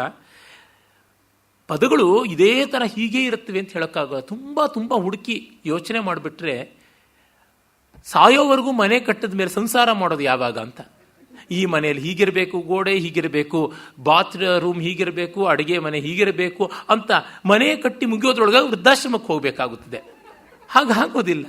ಪದ್ಯಕ್ಕೆ ಆ ಕ್ಷಣದಲ್ಲಿ ಒದಗಿ ಬರಬೇಕು. ಪಾದ ಪದ್ಧತಿಯಲ್ಲಿ ಪದ ಕೂಡಿ ಬರುವಾಗ ಯಾರ್ಯಾರೇ ಎಣಿಪಾರು ಗುರು ಲಘುವ ಅಂತ ಬೇಂದ್ರೆ ಹೇಳ್ತಾರಲ್ಲ. ಪಾದ ಪದ್ಧತಿಯಲ್ಲಿ ಪದ ಕೂಡಿ ಬರುವಾಗ ಯಾರ್ಯಾರು ಅದನ್ನೆಲ್ಲ ಎಣಿಸ್ತಾ ಹೋಗ್ತಾರೆ. ಸಹಜವಾಗಿ ಒಂದಷ್ಟು ಬಂದಿರುತ್ತದೆ. ತುಂಬ ಲೆಕ್ಕ ಹಾಕ್ತಾ ಮಾಡಿದ್ರೆ ಲೆಕ್ಕ ಉಳಿಯುತ್ತೆ, ಜೀವ ಉಳಿಯೋಲ್ಲ. ಬಂಧು ಬಾಂಧವರು, ಸಂಸಾರ ಎಲ್ಲದರೊಳಗೂ ಅಷ್ಟೇ. ಇದನ್ನು ನಾವು ಕಂಡುಕೊಳ್ಬೇಕು. ಪಾಪ ಏನು ಒಂದು ಉಟೋಪಿಯನ್ ಕಾನ್ಸೆಪ್ಟು, ಅದರೊಳಗೂ ಯಾವ ಶುದ್ಧಿ, ವಿವೇಕ, ತರ್ಕ ಕಾಣಿಸೋಲ್ಲ. ಬಗೆ ಬಗೆಯ ಸೊಗಸುಗಳಿವೆ. ಅದರೊಳಗೆ ದೀರ್ಘಾಕ್ಷರದ್ದು ಒಂದು ಸೊಗಸು, ವಿಸರ್ಗಾಕ್ಷರದ್ದು ಒಂದು ಸೊಗಸು, ಹೀಗೆಲ್ಲ ಇರುತ್ತವೆ. ಯಾವುದನ್ನು ಬಳಸಿಕೊಳ್ಳಬೇಕು, ಯಾವುದು ಮೇಲು ಯಾವುದು ಕೀಳು ಅನ್ನೋದು ಸಂದರ್ಭದಿಂದ ಗೊತ್ತಾಗುತ್ತದೆ. ಔಚಿತ್ಯ ವಿಚಾರ ಚರ್ಚಾ ಬರೆದವನು ಅವನೇ ಈ ಥರ ಅನೌಚಿತ್ಯ ಮಾಡ್ತಾನೆ ಅಂತಂದರೆ ಏನನ್ನೋಣ. ಇರಲಿ. ವಿಸರ್ಜನೀಯಸ್ಯೋತ್ವೇನ ಪದೈರ್ ನಿಮ್ನೋನ್ನತೈರಿವ ಶಾರ್ತೂಲ ಕ್ರೀಡಿತಂ ಯಾತಿ ಪಾಠೇ ಸಾಯಾಸತಾಮಿವ ಅಂತ. ವಿಸರ್ಜನೀಯ ಅವುಗಳೆಲ್ಲ ಇದ್ದಾಗ, ಊಷ್ಮವರ್ಣಗಳು ವಿಸರ್ಗಗಳು ಎಲ್ಲ ಇದ್ದಾಗ ಒಂಥರ ಬಂಪಿ ರೈಡ್ ಆಗುತ್ತೆ ಶಾರ್ದೂಲ ವಿಕ್ರೀಡಿತ ಅಂತ. ಸಂದರ್ಭಕ್ಕದು ಬೇಕಾಗುತ್ತದೆ, ಆ ರೀತಿಯಾಗೂ ಇರಬೇಕಾಗುತ್ತದೆ. ಒಂದು ಗಂಗೆಯ ಚಿಕ್ಕ ಚಿಕ್ಕ ಅಲೆಗಳು ಉಕ್ಕಿಕೊಂಡು ಬಂದು ದಡವನ್ನು ಅಪ್ಪಳಿಸಿಕೊಂಡು ಹಾಗೆ ಮುರಿದು ಬಿದ್ದು ಜರೆದು ಬಿದ್ದು ಮುಂದೆ ಹೋಗ್ತಾ ಇರಬೇಕು. ಸಮುದ್ರದಲ್ಲಂದರೆ ಸಮುದ್ರಕ್ಕೆ ಹರಿವೂ ಇಲ್ಲ. ಅಲೆಗಳು ಬಂದು ದಡಕ್ಕೆ ಬಡಿಯುತ್ತವೆ ಮತ್ತೆ ಹಿಂದಕ್ಕೆ ಹೋಗುತ್ತವೆ. ಅರೆ ನೋಡಿ, ನದಿಯ ಅಲೆಗಳದು ಹಾಗಲ್ಲ. ದಡಕ್ಕೆ ಬಂದು ಬಡಿಯುತ್ತಲೇ ಅಲೆಗಳು ಮುಂದಕ್ಕೂ ಹೋಗುತ್ತವೆ. They have both X axis and Y axis movement ಅಂತ. ಮತ್ತೆ ಅವುಗಳ ಮೇಲೆ ಕೇಳೋದ್ರಿಂದ ಝೆಡ್ ಆಕ್ಸಿಸ್ದು ಇದೆ. ಹೀಗೆ 3 ಡೈಮೆನ್ಷನಲ್ ಮೂವ್ಮೆಂಟ್ಸು ನದಿಯ ಅಲೆಗಳದು. ಅದು ಅದರಿಂದನೇ ಚಿಕ್ಕ ಚಿಕ್ಕ ಅಲೆಗಳಿರುತ್ತವೆ. ಅದಕ್ಕೆ ಮಮ್ಮಟನ ಕಾವ್ಯ ಪ್ರಕಾಶದಲ್ಲಿ ಒಂದು ಉದಾಹರಣೆ ಬರುತ್ತೆ. ಸ್ವಚ್ಛಂದೋಚ್ಛಲದಚ್ಛಕಚ್ಛಕೋರಚ್ಛಾತೇತರಂಬುಚ್ಛಟ ಮೂರ್ಛನ್ಮೋಹ ಮಹರ್ಷಿ ಹರ್ಷವೀತ ಸ್ನಾನ್ಹಾನ್ನಿಕನ್ಹಾಯವಃ ಭಿದ್ಯಾದುದ್ಯದುದಾರದೊರದರಿ ದೀರ್ಘಾದರಿದ್ರದ್ರುಮದ್ರೇಹೋದ್ರೇಕ ಮಹೋರ್ಮಿಮೇ ದುರಮದಾಂ ಮಂದಾಕಿನಿ ಮಂದತಾಂ ಅನ್ನುವಲ್ಲಿ ಒಂದು ಸ್ವಾರಸ್ಯ ಇದೆ. ಅದನ್ನು ಮೆಚ್ಕೋಬೇಕು. ಹಾಗೆ ಕವಿಯಲ್ಲಿ ಎಲ್ಲ ಸೌಂದರ್ಯವೂ ಇರೋದಕ್ಕೆ ಬೇಕಾದ ಸಾಮಗ್ರಿ ವರ್ಣಗಳಲ್ಲಿ, ವರ್ಣಗುಣಗಳಲ್ಲಿ ಇವೆ ಅಂತ ಹೇಳಬೇಕಾಗುತ್ತದೆ. ಅವನು ಪಾಪ ಕೆಲವ್ರದ್ದು ಉದಾಹರಣೆಯನ್ನು ಕೊಡ್ತಾನೆ. ಮುಕ್ತಾಕಣ, ರಾಜಶೇಖರ, ಲಾಟ ಡಿಂಡೀರ, ಈ ಥರದವ್ರದ್ದು ಹೇಗೇಗೋ ಮಾಡ್ತಾನೆ ಕಡೆಗೆ. ಆಮೇಲೆ ಒಂದನ್ನು ವಿಚ್ಛಿನ್ನ ಪಾದಂ ಪೂರ್ವಾರ್ಧೆ ದ್ವಿತೀಯಾರ್ಧೆ ಸಮಾಸವತ್ ಶಾರ್ದೂಲ ಕ್ರೀಡಿತಂ ಭಾತಿ ವಿಪರೀತ ಮತೋಧಮಂ ಅಂತ ಹೇಳ್ತಾನೆ. ಶಾರ್ದೂಲ ವಿಕ್ರೀಡಿತದಲ್ಲಿ ಪೂರ್ವಾರ್ಧದಲ್ಲಿ ಬಿಡಿಬಿಡಿಯಾಗಿದ್ದು ಉತ್ತರಾರ್ಧದಲ್ಲಿ ಸಮಾಸ ಇದ್ದರೆ ಚೆನ್ನಾಗಿರುತ್ತದೆ. ತದ್ವಿಪರೀತವಾಗಿ ಪೂರ್ವಾರ್ಧದಲ್ಲಿ ಉದ್ದಂಡ ಸಮಾಸ ಇದ್ದು ಉತ್ತರಾರ್ಧದಲ್ಲಿ ಪುಡಿ ಪುಡಿ ಪದಗಳಿದ್ರೆ ಚೆನ್ನಾಗಿರೋಲ್ಲ ಅಂತ. ಸಾಮಾನ್ಯ ಒಂದು ನಿಯಮದಂತೆ ಅದು ಕಾಣಸಿಗುತ್ತದೆ. ಯಾವತ್ತೂ ಕ್ರಮಕ್ರಮವಾಗಿ ಆರೋಹಣ ಆದರೆ ಚೆನ್ನ. ಮೊದಲು ದೊಡ್ಡ ದೊಡ್ಡ ಸಮಾಸ ಬಂದು ಆಮೇಲೆ ಪುಡಿ ಪುಡಿ ಆದರೆ ಚೆನ್ನಾಗಿಲ್ಲ ಅಂತ. ಆದರೆ ಕೆಲವೊಮ್ಮೆ ಔಚಿತ್ಯದಿಂದ ಹಾಗೂ ಇದ್ದರೆ ಚೆನ್ನ. ಭರ್ತೃಹರಿ ಸಾಮಾನ್ಯವಾಗಿ ತನ್ನ ಶಾರ್ದೂಲ ವಿಕ್ರೀಡಿತಗಳಲ್ಲಿ 3ನೇ ಸಾಲನ್ನು ಒಂದು ಉದ್ದಂಡ ಸಮಾಸ ಮಾಡ್ತಾನೆ. ಎಷ್ಟೋ ಬಾರಿ ಅದು 4ನೇ ಸಾಲಕ್ಕೂ ಉಕ್ಕಿ ಬರುತ್ತದೆ. ಅದೊಂಥರ ಚೆನ್ನ. ಧನ್ಯಾನಾಂ ಗಿರಿಕಂದರೇಶು ವಸತಾಂ ಜ್ಯೋತಿಃ ಪರಂ ಧ್ಯಾಯತಾಂ ಆನಂದಾಶ್ರು ಜಲಂ ಪಿಬಂತಿ ಶಕುನಾ ನಿಶಂಕ ಮಂಕೇಶಯಾ. 2 ಸಾಲು. ಅಸ್ಮಾಕಂತು ಅಂತ 3ನೇ ಸಾಲು ಶುರು ಮಾಡಿ ಮನೋರಥೋಪರಚಿತ ಪ್ರಾಸಾದವಾಪಿ ತಟ ಕ್ರೀಡಾ ಕಾನನ ಕೇಲಿ ಕೌತುಕ ಜುಷಾಂ. ಒಂದೇ ಸಮಾಸ. ಆಯುಃ ಪರೀಕ್ಷೀಯತೆ ಅಂತ ಮುಗಿಸ್ತಾನೆ. ಹೀಗೆ ಅದೊಂದು ಸ್ವಾರಸ್ಯ ಇರುತ್ತದೆ. ಇವುಗಳನ್ನು ನಾವು ಗಮನಿಸಿಕೊಂಡಾಗ ಅದಕ್ಕೊಂದು ವಿಶೇಷಾರ್ಥ ಇದೆ. ಹಾಗಿದೆ, ನಾನು ಹಿಂದೆಯೇ ವರ್ಣಿಸಿದ್ದೀನಿ. ಕ್ಷುತ್ಕ್ಷಾಮೋಪಿ ಜರಾಕೃಶೋಪಿ ಅನ್ನೋ ಪದ್ಯದಲ್ಲಿ, ವಿಸ್ತರಿಸಬೇಕಿಲ್ಲ. ಹಾಗಾಗಿ ಕವಿಯ ರಸೌಚಿತ್ಯವೇ ನಿರ್ಣಾಯಕವೇ ಹೊರತು ಈ ರೀತಿಯಾದ ನಿಯಮಾಭಾಸಗಳು ಅಲ್ಲ ಅಂತ ನಾವು ನೋಡ್ಕೋಬಹುದು. ಆದರೆ ಇಷ್ಟೆಲ್ಲ ಬೈತೀರಾ, ಕ್ಷೇಮೇಂದ್ರನ್ ಯಾಕೆ ಹೊಗಳ್ತೀರಾ ಅಂದರೆ, ಈ ರೀತಿಯ ಚಿಂತನೆಯನ್ನು ಅವನೇ ಮೊದಲಿಗೆ ಶುರು ಮಾಡಿದ್ದು. ಪಾಪ, ತಪ್ಪು ಸರಿಗಳಾಗಿರಬಹುದು. ಅವನಿಗಿಂತ ಹಿಂದನವರು ಯಾರು ಇಷ್ಟು ವಿವೇಕದಿಂದ ಛಂದೋ ಗತಿ ಸೌಂದರ್ಯನ್ನ ತಪ್ಪೋ ಸರಿನೋ ವಿಮರ್ಶೆ ಮಾಡೇ ಇರಲಿಲ್ಲ. ನಮ್ಮಪ್ಪ ಇವತ್ತೊಂದು ಮನೆ ಕಟ್ಟಿದ್ದಾರೆ, ಆ ಮನೆಯಲ್ಲಿ 1000 ದೋಷಗಳಿವೆ ಅಂತ ನಾನು ಹೇಳಬಹುದು. ನಾನು ಒಂದೂ ಕಟ್ಟಿಲ್ವಲ್ಲ, ಅದಕ್ಕೆ ಮುಂಚೆ ಯಾರೂ ಕಟ್ಟಿರಲಿಲ್ವಲ್ಲ ಅಂತಂದರೆ ಅದು ದೊಡ್ಡದು ಅಂತ. ಪಿರಿಯರ್ ಕಟ್ಟಿದ ಮನೆಯಂ ಮುರಿಯದೆ ವಿಸ್ತರೆ ಪರಲ್ತೆ ತತ್ ಕುಲಜಾತರ್ ಅಂತ DVG ಅವರು ಹೇಳಿದಂತೆ, ಅವರು ಕಟ್ಟಿಕೊಟ್ಟಿದ್ದಾರೆ, ಅದರೊಳಗೆ ಹುಡುಕೋದು ದೊಡ್ಡದಲ್ಲ. ಅದಕ್ಕಿಂತ ಚೆನ್ನಾಗಿರೋದು ನಮಗೆ ಮಾಡೋಕ್ಕಾಗುತ್ತದೆಯಾ ಅಂತ ನೋಡಬೇಕು. ಛಂದೋ ಮೀಮಾಂಸೆಯನ್ನು, ಗತಿ ಸೌಂದರ್ಯ ಚಿಕಿತ್ಸೆಯನ್ನು, ವಿಚಿಕಿತ್ಸೆಯನ್ನು ಮೊದಲು ಮಾಡೋಕ್ಕೆ ಶುರು ಮಾಡಿದವನು ಇವನು. ಇವನ ಗುರು ಅಭಿನವ್ ಗುಪ್ತ ಅಲ್ಲಿ ಇಲ್ಲಿ ನಾಟ್ಯಶಾಸ್ತ್ರದ ವ್ಯಾಖ್ಯಾನ ಅಭಿನವ್ ಭಾರತಿಯಲ್ಲಿ ಹೇಳೋದಕ್ಕಿಂತ ವಿಸ್ತೃತವಾಗಿ ಮಾಡಿದ್ದಾನೆ. ಅದರಿಂದಾಗಿ ಇವನು ಮೊದಲ ಹೆಜ್ಜೆ ಇಟ್ಟಿದ್ದಾನೆ ಅಂತ ಮೆಚ್ಚಬಹುದು. ಮತ್ತೆ ನಾವು ನೋಡಬಹುದು ಇವನ ಕೆಲವು ಪರಿಶೀಲನೆಗಳು ಚೆನ್ನಾಗಿರ್ತಕ್ಕಂಥದ್ದು. ಅದು ಮುಂದಿನ ವಿನ್ಯಾಸದಲ್ಲಿ ಕಾಣಿಸುತ್ತದೆ. ಆಮೇಲೆ ಆದ್ಯಂತಾಕಾರ ವಿರಹಾತ್ ಪರ್ಯಂತೆ ಚಾವಿಸರ್ಗತಃ ಶಾರ್ತೂಲ ಕ್ರೀಡಿತಂ ಸ್ವಸ್ಯ ರೂಪಂ ನೈವೋಪಲಭ್ಯತೆ. ಆದ್ಯಂತದಲ್ಲಿ ಆಕಾರಗಳು ಇಲ್ಲದೆ ಇದ್ದಾಗ ಮತ್ತೆ ವಿಸರ್ಗಗಳು ಇಲ್ಲದೆ ಇದ್ದಾಗ ಚೆನ್ನಾಗಿರೋಲ್ಲ ಅಂತಂತಾನೆ. ಮತ್ತದೇ ಬಂತು, ಅದೇ ಹೇಳ್ತೀವಲ್ಲ ನಾಯಿ ಬಾಲ ಡುಂಕು ಅಂತ ಪಾಪ. ಹಾಗೆ ಆಮೇಲೆ ಶ್ರದ್ಧರೆಯನ್ನು ಕುರಿತು ಹೇಳ್ತಾನೆ. ಅಸಂಸ್ಯೂತ ವಿರಾಮಾಚ ಶ್ರದ್ಧರ ರಾಜತೆ ತಮಾಮ್ ಅಂತ. ಸೊಗಸಾದ ಘಟಕಗಳು 3 ಘಟಕಗಳಾಗಿ ಉಳ್ಕೊಳ್ಳುತ್ತವೆ. ಅವುಗಳಲ್ಲಿ ತುಂಬ ಬಿಡಿ ಪದಗಳಿರಬಾರ್ದು, ಸಮಾಸಗಳಿರಬೇಕು. ಹಾಗಿದ್ದಾಗ ಅಸಂಸ್ಯೂತ ವಿರಾಮ ಚೆನ್ನಾಗಿರುತ್ತದೆ ಶ್ರದ್ಧರ ಅಂತ. ಅದಕ್ಕೆ ಒಂದು ಉದಾಹರಣೆಯನ್ನು ಕೊಡ್ತಾನೆ, ಅದು ಪರವಾಗಿಲ್ಲ. ತಾಂಬೂಲೀನದ್ಧ ಮುಗ್ಧ ಕ್ರಮುಖ ತರುಲತಾ ಪ್ರಸ್ತರೇ ಸಾಮಗಾಭಿ ಪಾಯಂ ಪಾಯಂ ಕಲಾಯಿ ಕೃತ ಕದಲಿದಲಂ ನಾರಿಕೇಲಿ ಫಲಾಂಬ ಸೇವ್ಯಂತಾಂ ವ್ಯೋಮಯಾತ್ರಾಶ್ರಮ ಜಲ ಜೈನ ಸೈನ್ಯಸೀಮಂತಿನೀಭಿ ದಾತ್ಯೂಹ ವ್ಯೂಹ ಕೇಲಿ ಕಲಿತ ಕುಹು ಕುಹು ಆರಾವ ಕಾಂತಾವನಾಂತಾಹ ಅಂತ. ಈ ಥರದ್ದು ಎಷ್ಟೋ ಶ್ರದ್ಧರೆಗಳಿವೆ, ಚೆನ್ನಾಗಿವೆ. ಒಟ್ಟಿನಲ್ಲಿ ಅವನು ಹೇಳುವ ಎಷ್ಟೋ ಅಬ್ಸರ್ವೇಷನ್ಸು ಅವನ ಉದಾಹರಣೆಗಳಲ್ಲೇ ಕಾಣಿಸೋದಿಲ್ಲ. ಒಟ್ಟಿನಲ್ಲಿ ತಾತ್ಪರ್ಯದಿಂದ ಹೇಳ್ಬಿಡ್ತಾನೆ. ಏವಂ ಉದ್ದೇಶ ಲೇಶೇನ ವೃತ್ತಾನಾಂ ದರ್ಶಿತ ಕ್ರಮ ಅನೇವ ದಿಶಾ ಸರ್ವಂ ಜ್ಞೇಯಂ ತಜ್ಞೈ ಯಥೋಚಿತಂ. ನಾನೇನೋ ತೋರಿಸಿದ್ದೀನಿ, ನೀವು ನಿಮ್ಮ ಪಾಡಿಗೆ ನೀವು ನೋಡ್ಕೊಳ್ಳಿ, ನೀವು ತಿಳ್ಕೊಳ್ಳಿ ಅಂತಂದುಬಿಡ್ತಾನೆ. ಅಲ್ಲಿಗೆ ಮುಗೀತು, ಎಲ್ಲ ಸರಿಯಾಗುತ್ತೆ, ಎಲ್ಲ ಒಂದೇನೆ, ರಾಮಾಯ ಸ್ವಸ್ತಿ ರಾವಣಾಯ ಸ್ವಸ್ತಿ ಅಂತ ಬರ್ತಾನೆ. ಒಳ್ಳೆಯದು. ಆಮೇಲೆ ಅವನು ಇನ್ನೊಂದು ಸೂಕ್ಷ್ಮವನ್ನು ಹೇಳ್ತಾನೆ, ಅದು ಚೆನ್ನಾಗಿದೆ. ಕೆಲವು ದೊಡ್ಡ ಛಂದಸ್ಸುಗಳ ಒಳಗೆ ಚಿಕ್ಕ ಛಂದಸ್ಸುಗಳು ಅಡಗಿರುತ್ತವೆ. ಕೆಲವು ಚಿಕ್ಕ ಛಂದಸ್ಸುಗಳ ಮಧ್ಯದಲ್ಲಿ ಇನ್ನು ಕೆಲವು ಗುರು ಲಘುಗಳನ್ನು ಆಯಕಟ್ಟಾದ ಜಾಗದಲ್ಲಿ ಸೇರಿಸಿದ್ರೆ ಅವು ದೊಡ್ಡ ಛಂದಸ್ಸಾಗುತ್ತವೆ.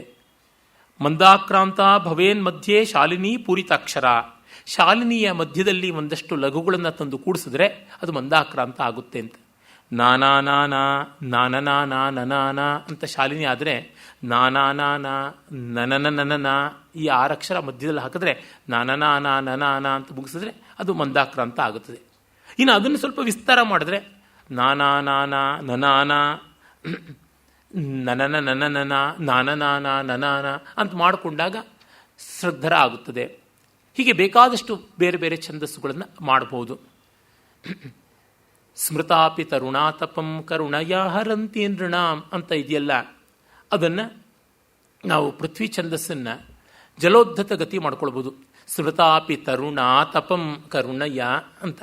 ಕಲಿಂದ ಗಿರಿ ನಂದಿನಿ ತಟಸುರ ಮದೀಯ ಮತಿ ಚುಂಬಿನಿ ಹಾಗೆ ಈ ರೀತಿಯಾಗಿ ಜಲೋದ್ಧತ ಗತಿ ಅನ್ನೋ ಛಂದಸ್ಸು ಪೃಥ್ವಿಯಲ್ಲಿ ಬರುತ್ತೆ ಅಂತ ನನಗಿದು ಗೊತ್ತಿರಲಿಲ್ಲ. ನನ್ನ ಸ್ನೇಹಿತರು ರಂಗನಾಥ್ ಪ್ರಸಾದ್ ಅನ್ನೋರು ಈಚೆಗೆ ಯಾವಾಗಲೂ ಮಾತಾಡ್ತಾ, ನೋಡಿ ಜಲೋದ್ಧತ ಗತಿಯ 12 ಅಕ್ಷರಗಳು ಪೃಥ್ವಿಯಲ್ಲಿ ಹಾಗೇ ಬರುತ್ತದಲ್ಲ ಅಂತ. ನನಾನ ನನ ಅನ್ನೋದು ನನಾನ ನನ ನಾನ ಸ್ಮೃತಾಪಿ ತರುಣಾತಪಂ ಕರುಣಯ ಹರಂತಿ, ಮುಂದೆ ಪೃಥ್ವಿ ಹೋಗುತ್ತದೆ. ಹೀಗೆ ಗಮನ ಇಟ್ಟುಕೊಂಡ್ರೆ ಒಂದು ಛಂದಸ್ಸಲ್ಲಿ ಇನ್ನೊಂದು ಛಂದಸ್ಸು ಬರುತ್ತದೆ. ಕ್ರೌಂಚಪದ ಅಂತ ಒಂದು ಛಂದಸ್ಸಿದೆ, ಅದರೊಳಗೆ 2 ಕಂದ ಪದ್ಯಗಳು ಅಡಗುತ್ತವೆ. ಆ ಥರ ಎಷ್ಟೋ ಉಂಟು. ನಮ್ಮ ಕನ್ನಡದಲ್ಲಿ ಒಬ್ಬ ಕವಿ ಇದ್ದ, ಚಂದ್ರರಾಜ ಅಂತ. ಅವನು ಮದನ ತಿಲಕ ಅಂತ ಒಂದು ಶೃಂಗಾರ ರಸಪ್ರಧಾನವಾದಂತಹ ಕಾಮಶಾಸ್ತ್ರ ಗ್ರಂಥ ಬರೆದಿದ್ದಾನೆ. ಅಲ್ಲಿ ಒಂದು ವನಮಂಜರಿ ಛಂದಸ್ಸಿನ ಪದ್ಯ ಇದೆ, ಅದರೊಳಗೆ ಚತುರಶೀತಿ ವೃತ್ತಾನಿ ಗರ್ಭಿತಾನಿ 84 ಪದ್ಯಗಳನ್ನು ಗರ್ಭೀಕರಿಸಿದ್ದಾನೆ ಅಂತ. ನಾನು ಮಾಡಿದ್ದೀನಿ 100, 108 ಹೀಗೆಲ್ಲ ಒಂದು ಛಂದಸ್ಸೊಳಗೆ ಮತ್ತೊಂದು ಮಗದೊಂದು ಅಡಕ ಮಾಡುವುದು. ತೆಲುಗು ಭಾಷೆಯಲ್ಲಿ ತುಂಬ ಪ್ರಸಿದ್ಧ ಗರ್ಭಕವಿತ್ವ ಅಂತ ಕರೀತಾರೆ.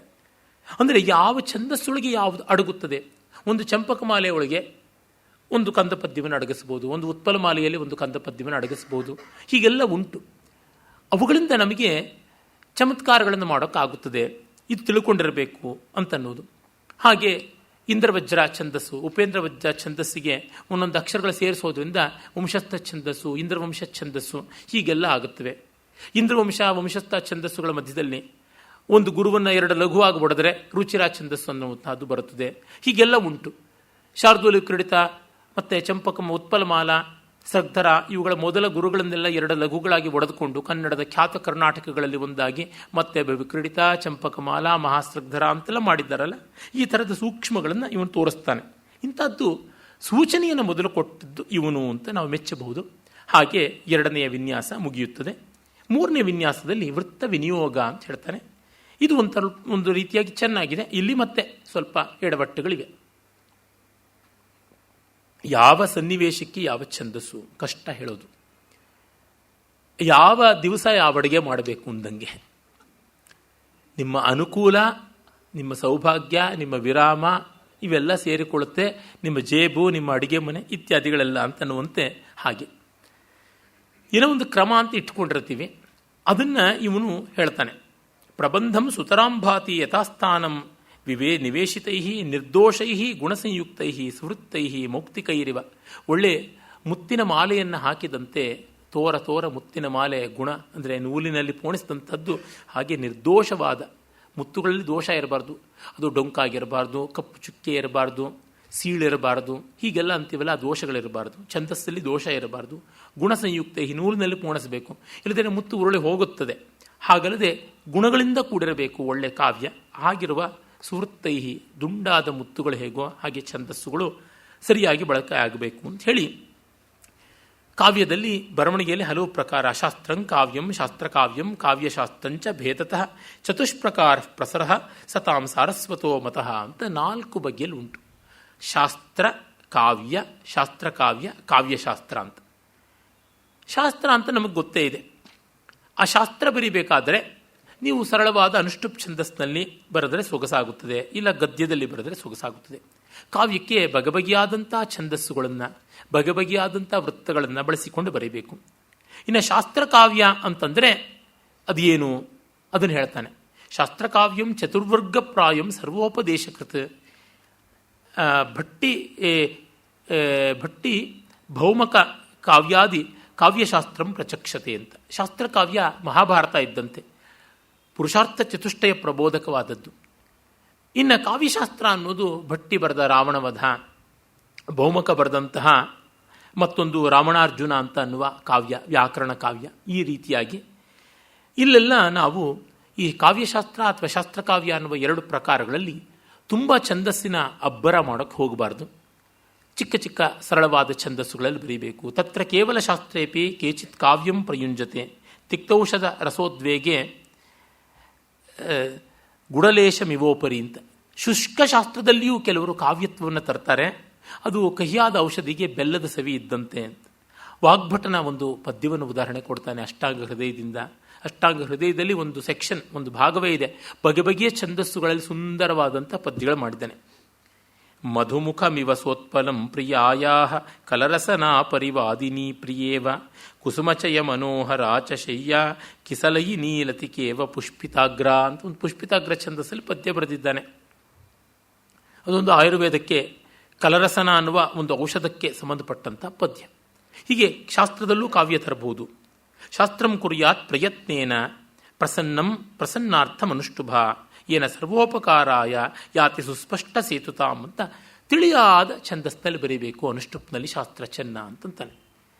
ಉದಾಹರಣೆಗೆ ನಮ್ಮಲ್ಲಿ ಎಷ್ಟೆಷ್ಟೋ ಶಾಸ್ತ್ರಗಳು, ವೇದಾಂತ ಶಾಸ್ತ್ರವನ್ನೇ ತೆಗೆದುಕೊಂಡ್ರೆ ಪ್ರಸಿದ್ಧವಾದ ವಿದ್ಯಾರಣ್ಯ ಸ್ವಾಮಿಗಳ ಪಂಚದಶಿ ಸರಸ ಮನೋಹರವಾದಂಥ ಅನುಷ್ಠುಪ್ನಿಂದ ನಿರ್ಮಿತವಾದಂಥದ್ದು.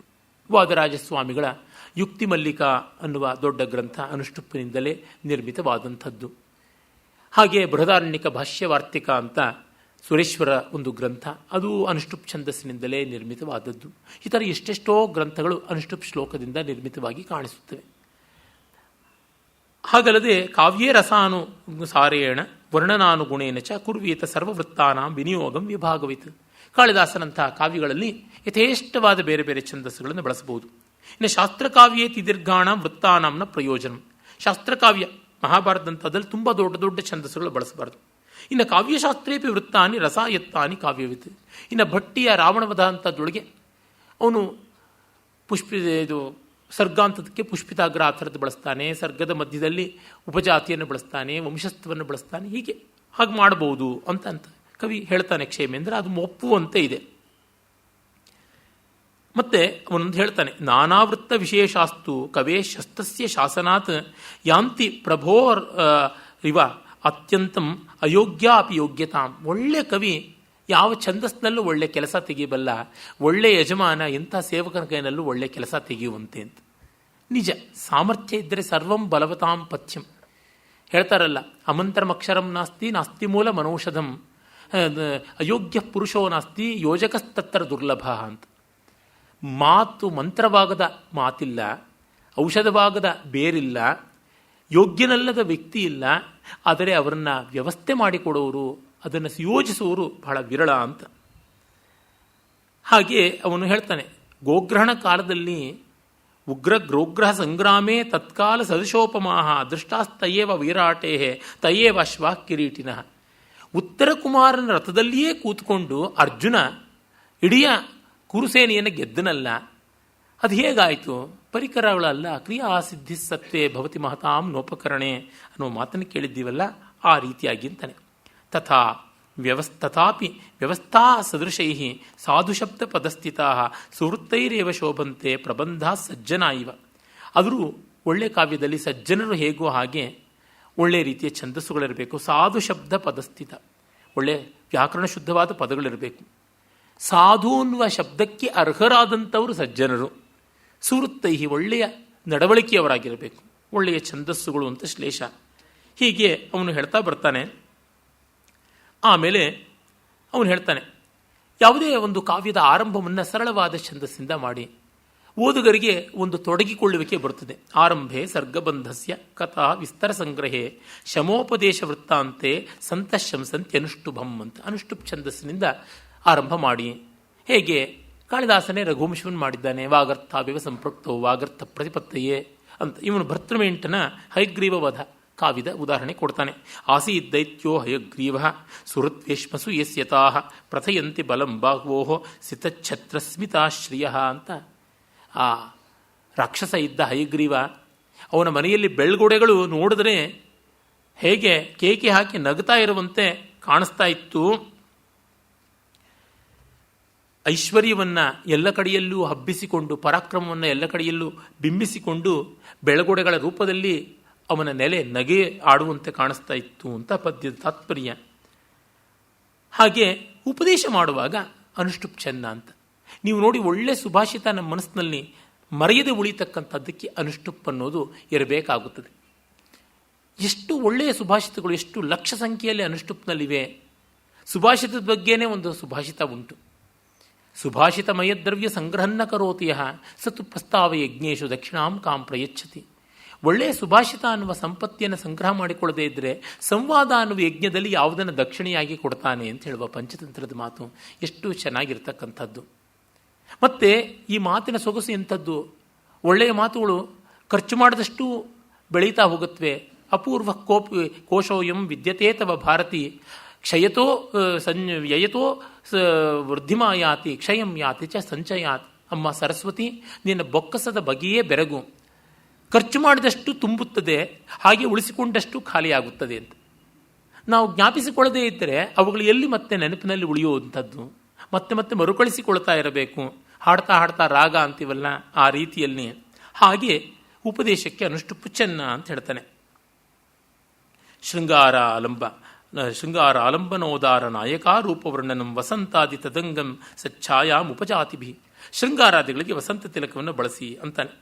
ಕಾಳಿದಾಸನ ಕುಮಾರ ಸಂಭವದ ಪಾರ್ವತಿ ವರ್ಣನೆಯ ಶ್ಲೋಕವನ್ನು ಕೊಡ್ತಾನೆ. ಮತ್ತೆ ಅದೇ ಕುಮಾರ ಸಂಭವದ 3ನೇ ಸರ್ಗದಲ್ಲಿ ಬರುವ ವಸಂತ ವರ್ಣನೆ ಅದನ್ನು ಕೊಡ್ತಾನೆ. ಯಾವುದರೊಳಗೂ ಚೆನ್ನಾಗಿ ಮಾಡಬಹುದು, ಅದರೊಳಗೇನೂ ಸೊಗಸು ಇದ್ದೇ ಇರುತ್ತದೆ.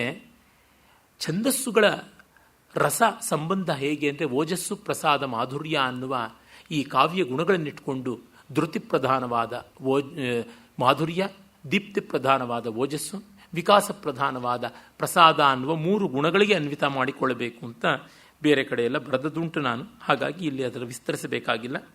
ಇನ್ನು ರಥೋದ್ದತ ವಿಭಾವೇಶು ಭವ್ಯ ಚಂದ್ರೋದಯಾದಿಶು. ರಥೋದ್ದತ ಛಂದಸ್ಸನ್ನು ಬೆಳದಿಂಗಳು ಇತ್ಯಾದಿಗಳಲ್ಲಿ ವರ್ಣಿಸಬಹುದು ಅಂತ ಕಾಳಿದಾಸನ ಕುಮಾರ ಸಂಭವದ 8ನೇ ಸರ್ಗದ ಬೆಳದಿಂಗಳಿನ ವರ್ಣನೆಯನ್ನು ಕೊಡ್ತಾನೆ. ಇಲ್ಲೆಲ್ಲ ಕವಿ ಪೂರ್ವ ಕವಿಗಳು ಯಾವ್ಯಾವುದು ಬಳಸಿದ್ದಾರೆ ನೋಡಿಕೊಂಡು ಹೇಳ್ತಾ ಇದ್ದಾರೆ, ಸ್ವಂತ ಬುದ್ಧಿಯಿಂದ ಅಲ್ಲ. ಆಮೇಲೆ ಅದೊಂದು ಸಂಪ್ರದಾಯ ಆಗಿಬಿಡುತ್ತೆ.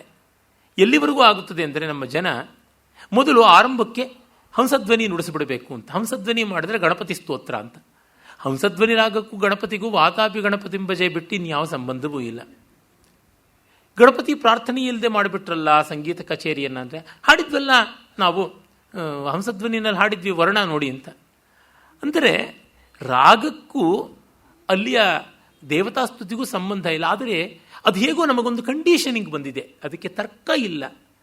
ಆ ಒಂದು ಮನೋಧರ್ಮ ಒದಗಿ ಬಂದಿದೆ. ಅಲ್ಲಿ ನಮ್ಮ ಮನಸ್ಸಿನ ಒಂದು ಒತ್ತಡ ಚೌಕಟ್ಟು ಹಾಗೆ ಇದೆ. ಅಂದರೆ ಮನಸ್ಸಿನ ಸಜ್ಜೀಕರಣ ಅಷ್ಟೆ. ಆ ರೀತಿಯಲ್ಲಿ ಇವನು ಕೆಲವನ್ನು ಹೇಳ್ತಾನೆ. ರಾಜನೀತಿಯನ್ನು ವರ್ಣಿಸಬೇಕು ಅಂದರೆ ಷಡ್ಗುಣ್ಯ ಪ್ರಗುಣಾ ನೀತಿ ವಂಶಸ್ಥೇನ ವಿರಾಜತೆ. ವಂಶಸ್ಥ ಛಂದಸ್ಸಲ್ಲಿ ರಾಜನೀತಿ ಚೆನ್ನಾಗಿರ್ತದೆ ಅಂತ. ಕಿರಾತಾರ್ಜುನಿದ ಆರಂಭ ಹಾಗೆ. ಶ್ರೇಯಃಕುರುಣ ಮಧಿಪಸ್ಯ ಶಾಲಿನೀಂ ಪ್ರಜಾಸು ವೃತ್ತಿಂ ಯಮಯುಂಕ್ತ ವೇದಿತುಂ ಸವರ್ಣಲಿಂಗಿ ವಿದಿತ ಸಮಾಯಯೋ ಯುಧಿಷ್ಠಿರಂ ದ್ವೈತವನೇ ವನೇಚರ ಅಂತ ಶುರು ಮಾಡಿದ್ದಾನೆ. ಇಡೀ ಆ ಸರ್ಗದಲ್ಲಿ ದ್ರೌಪದಿ ಧರ್ಮರಾಜನ ತಿವಿದು ಹಾಕ್ತಾಳೆ. ನೀನು ಯಾತಕ್ಕೆ ಬಂದಿರೋದು, ಕಾಡಿಗೆ ಬಂದು ಕೂತಿದ್ದೀಯಾ, ಕೈಗೆ ಬಳೆ ತೊಟ್ಟುಕೊಳ್ಳೋದು ಬಾಕಿ, ಕೌರವನಿಗೆ ಎಲ್ಲವನ್ನ ಕೊಟ್ಟಿದ್ದೀಯಾ, ನಿನಗೆ ಹಗಲಾಗೋದು ಈಗ ಹೆಣ್ಣು ನೆರೆಗಳು ಉಳಿಡೋದ್ರಿಂದ ಅಷ್ಟೇನೆ.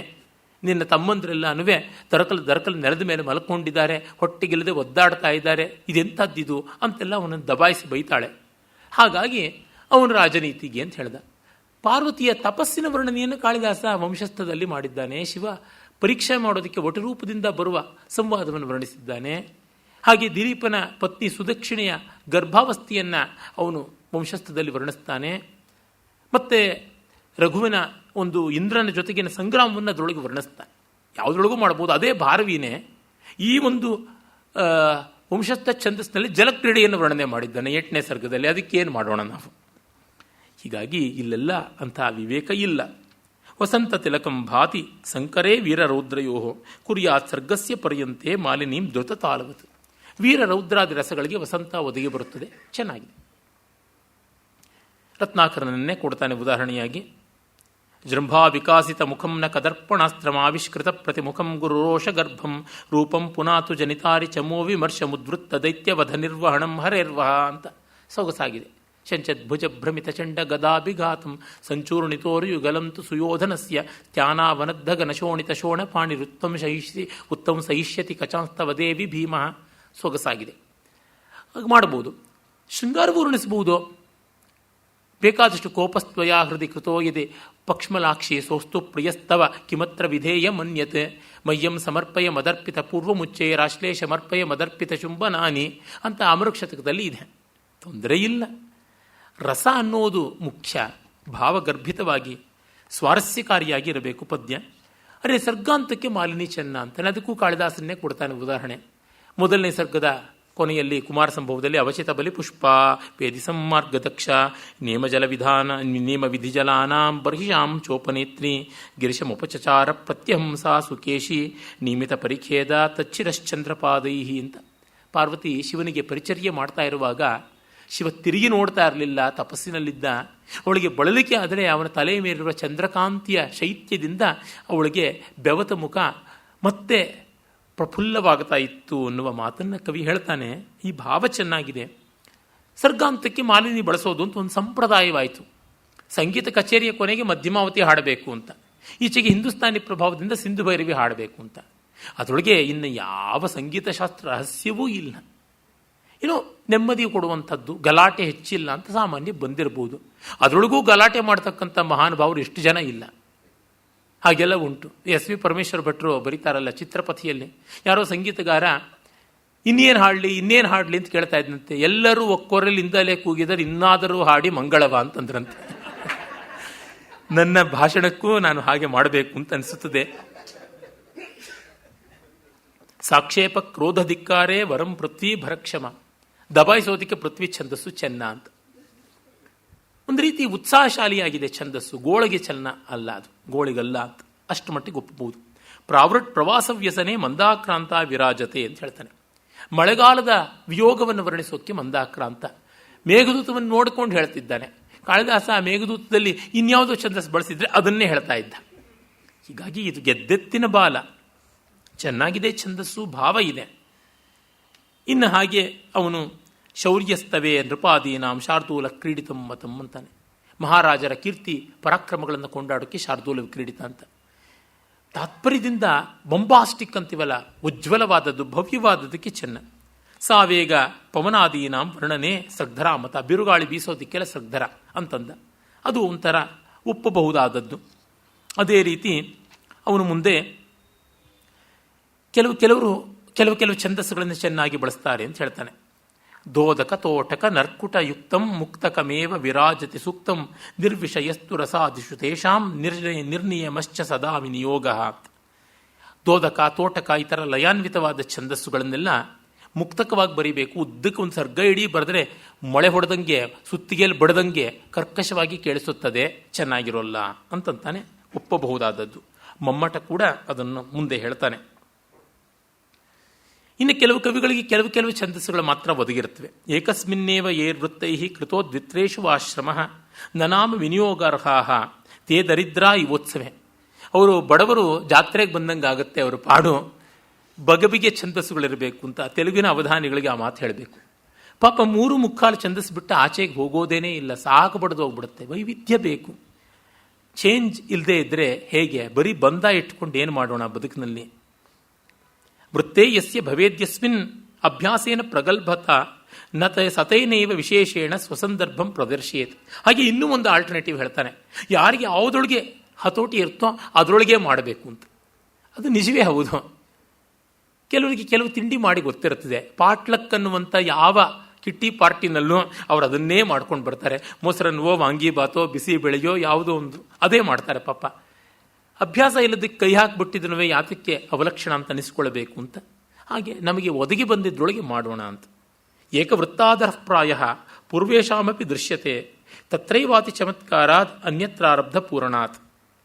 ಪೂರ್ವದಿಂದಲೂ ನಾವು ನೋಡಿದ್ದೀವಿ ಕೆಲವು ಕವಿಗಳಿಗೆ ಕೆಲವು ಛಂದಸ್ಸುಗಳು ಇಷ್ಟ ಅಂತ. ಅದರೊಳಗೆ ಅವರು ಹೆಚ್ಚು ತಮ್ಮ ಕೌಶಲವನ್ನು ತೋರಿಸ್ತಾರೆ ಅಂತ. ಅದು ನಿಜ, ಅದು ಹೌದು.